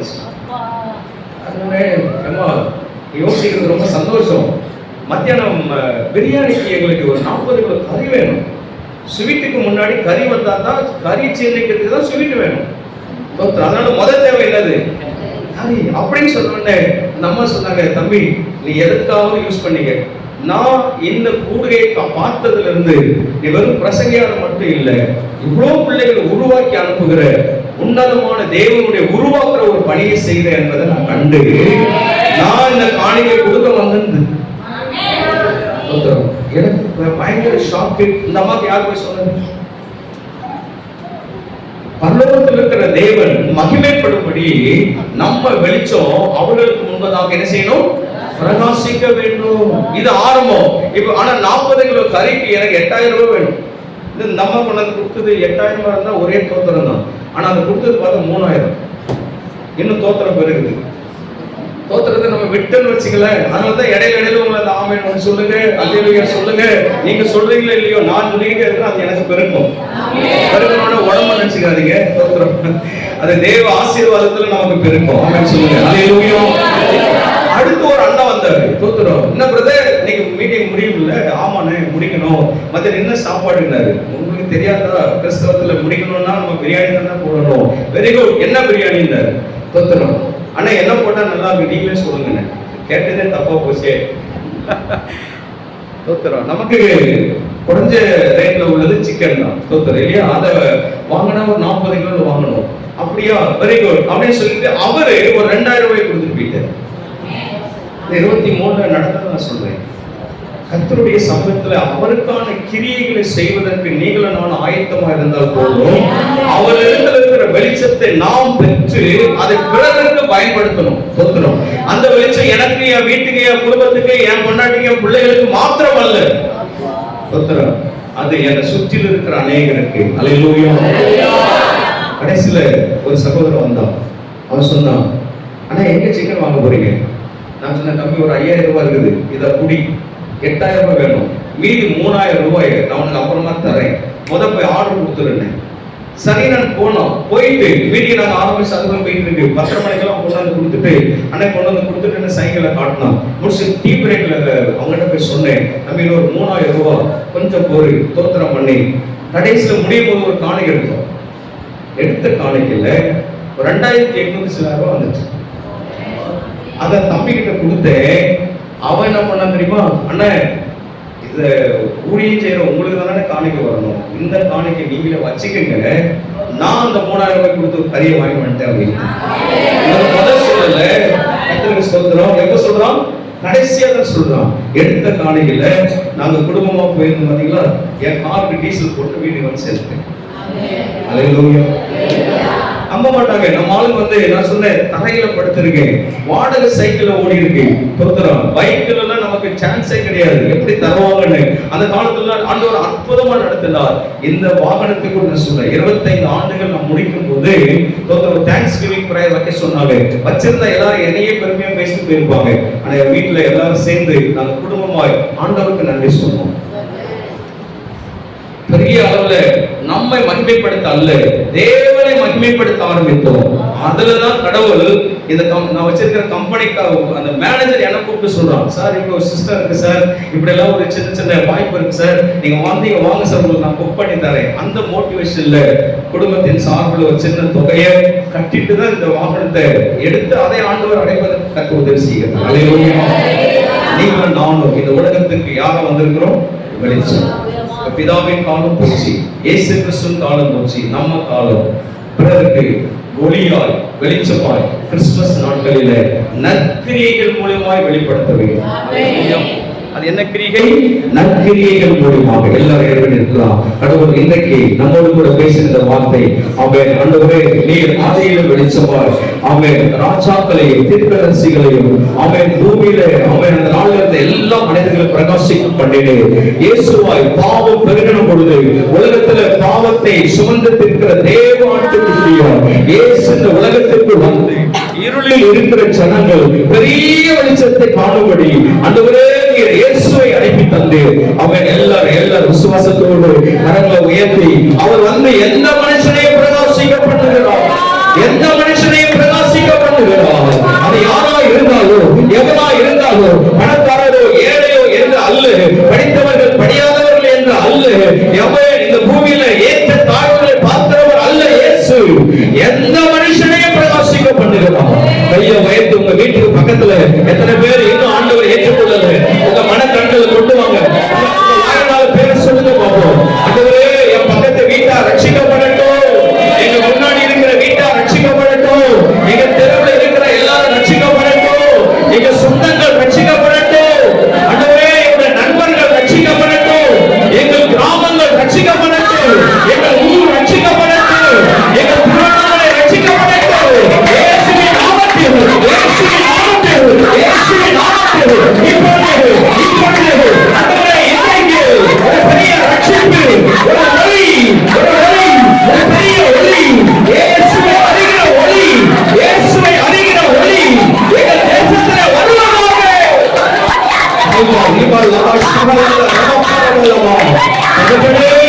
நன்றி அப்பா, எங்களை உங்களுடைய ஒளியாக வைத்திருக்கிறேன். நற்கிரியைகள் மூலமாக ஆண்டவரே உம்மை மகிமைப்படுத்துகிறோம். ஒரு திரள் கூட்டம் பெருகட்டும். கிறிஸ்துமஸ் காலத்துல தகப்பனே உமக்கு நன்றி அப்பா. ஒரு சிலராவது ரட்சிக்கப்பட வேண்டும். ஆண்டவரே இந்த பூமியில பாவிகளை ரட்சிக்க கிறிஸ்து இயேசு உலகத்துக்கு வந்தார். ஆண்டவரே ஒவ்வொரு மனுஷனையும் ரட்சிக்கப்போம். 2023ஆவது ஆண்டுல இந்த கிறிஸ்துமஸ் நன்னாளை ஆண்டவரே இயேசு பிறந்த மகிழ்ச்சி நாளை நாங்கள் மாத்திரம் அல்ல, முழு உலகமும் அறிந்து ஏற்றுக் கொள்ளட்டும்.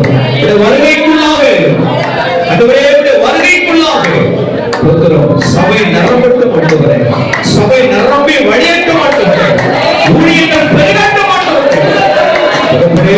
நன்றி செலுத்துகிறோம். கிருபை நிறைந்த நல்ல இயேசு சபை ஆசீர்வதிக்கப்பட்டு நல்ல பரிசுத்த ஆராதனை நாளுக்காக உமக்கு ஸ்தோத்திரம். புதிய ஜெருசலேம் சபைக்காக நன்றி ஆண்டவரே, ஸ்தோத்திரம். இந்த நாள் வரையில் கிருபை பாராட்டி ஊழியத்தை நீர் ஏந்தி தாங்கி சுமந்து நடத்துகிறவர்களே ஸ்தோத்திரம். இனிமேல் நடத்த வல்லமை உள்ளவருக்கே மகிமை. உடைய கருத்துல நாங்கள் ஒப்பு கொடுத்து ஜெபம் பண்றோம். வருகிற புதிய ஆண்டு என்ன மேன்மையாய் இருப்பதாக, என்ன மகிமையாய் இருப்பதாக, புதிய ஆத்துமாக்களால் நிரப்புவீராக. போதகருக்காக ஜெபம் பண்றோம், ஆசமாவுக்காக ஜெபம் பண்றோம், 2 பிள்ளைகளுக்காக ஜெபம் பண்றோம், வேற பிள்ளைக்காக ஜெபம் பண்றோம், மருமகளுக்காக ஜெபிக்கிறோம், சபைக்காக ஜெபிக்கிறோம், சபை குடும்பங்களுக்காக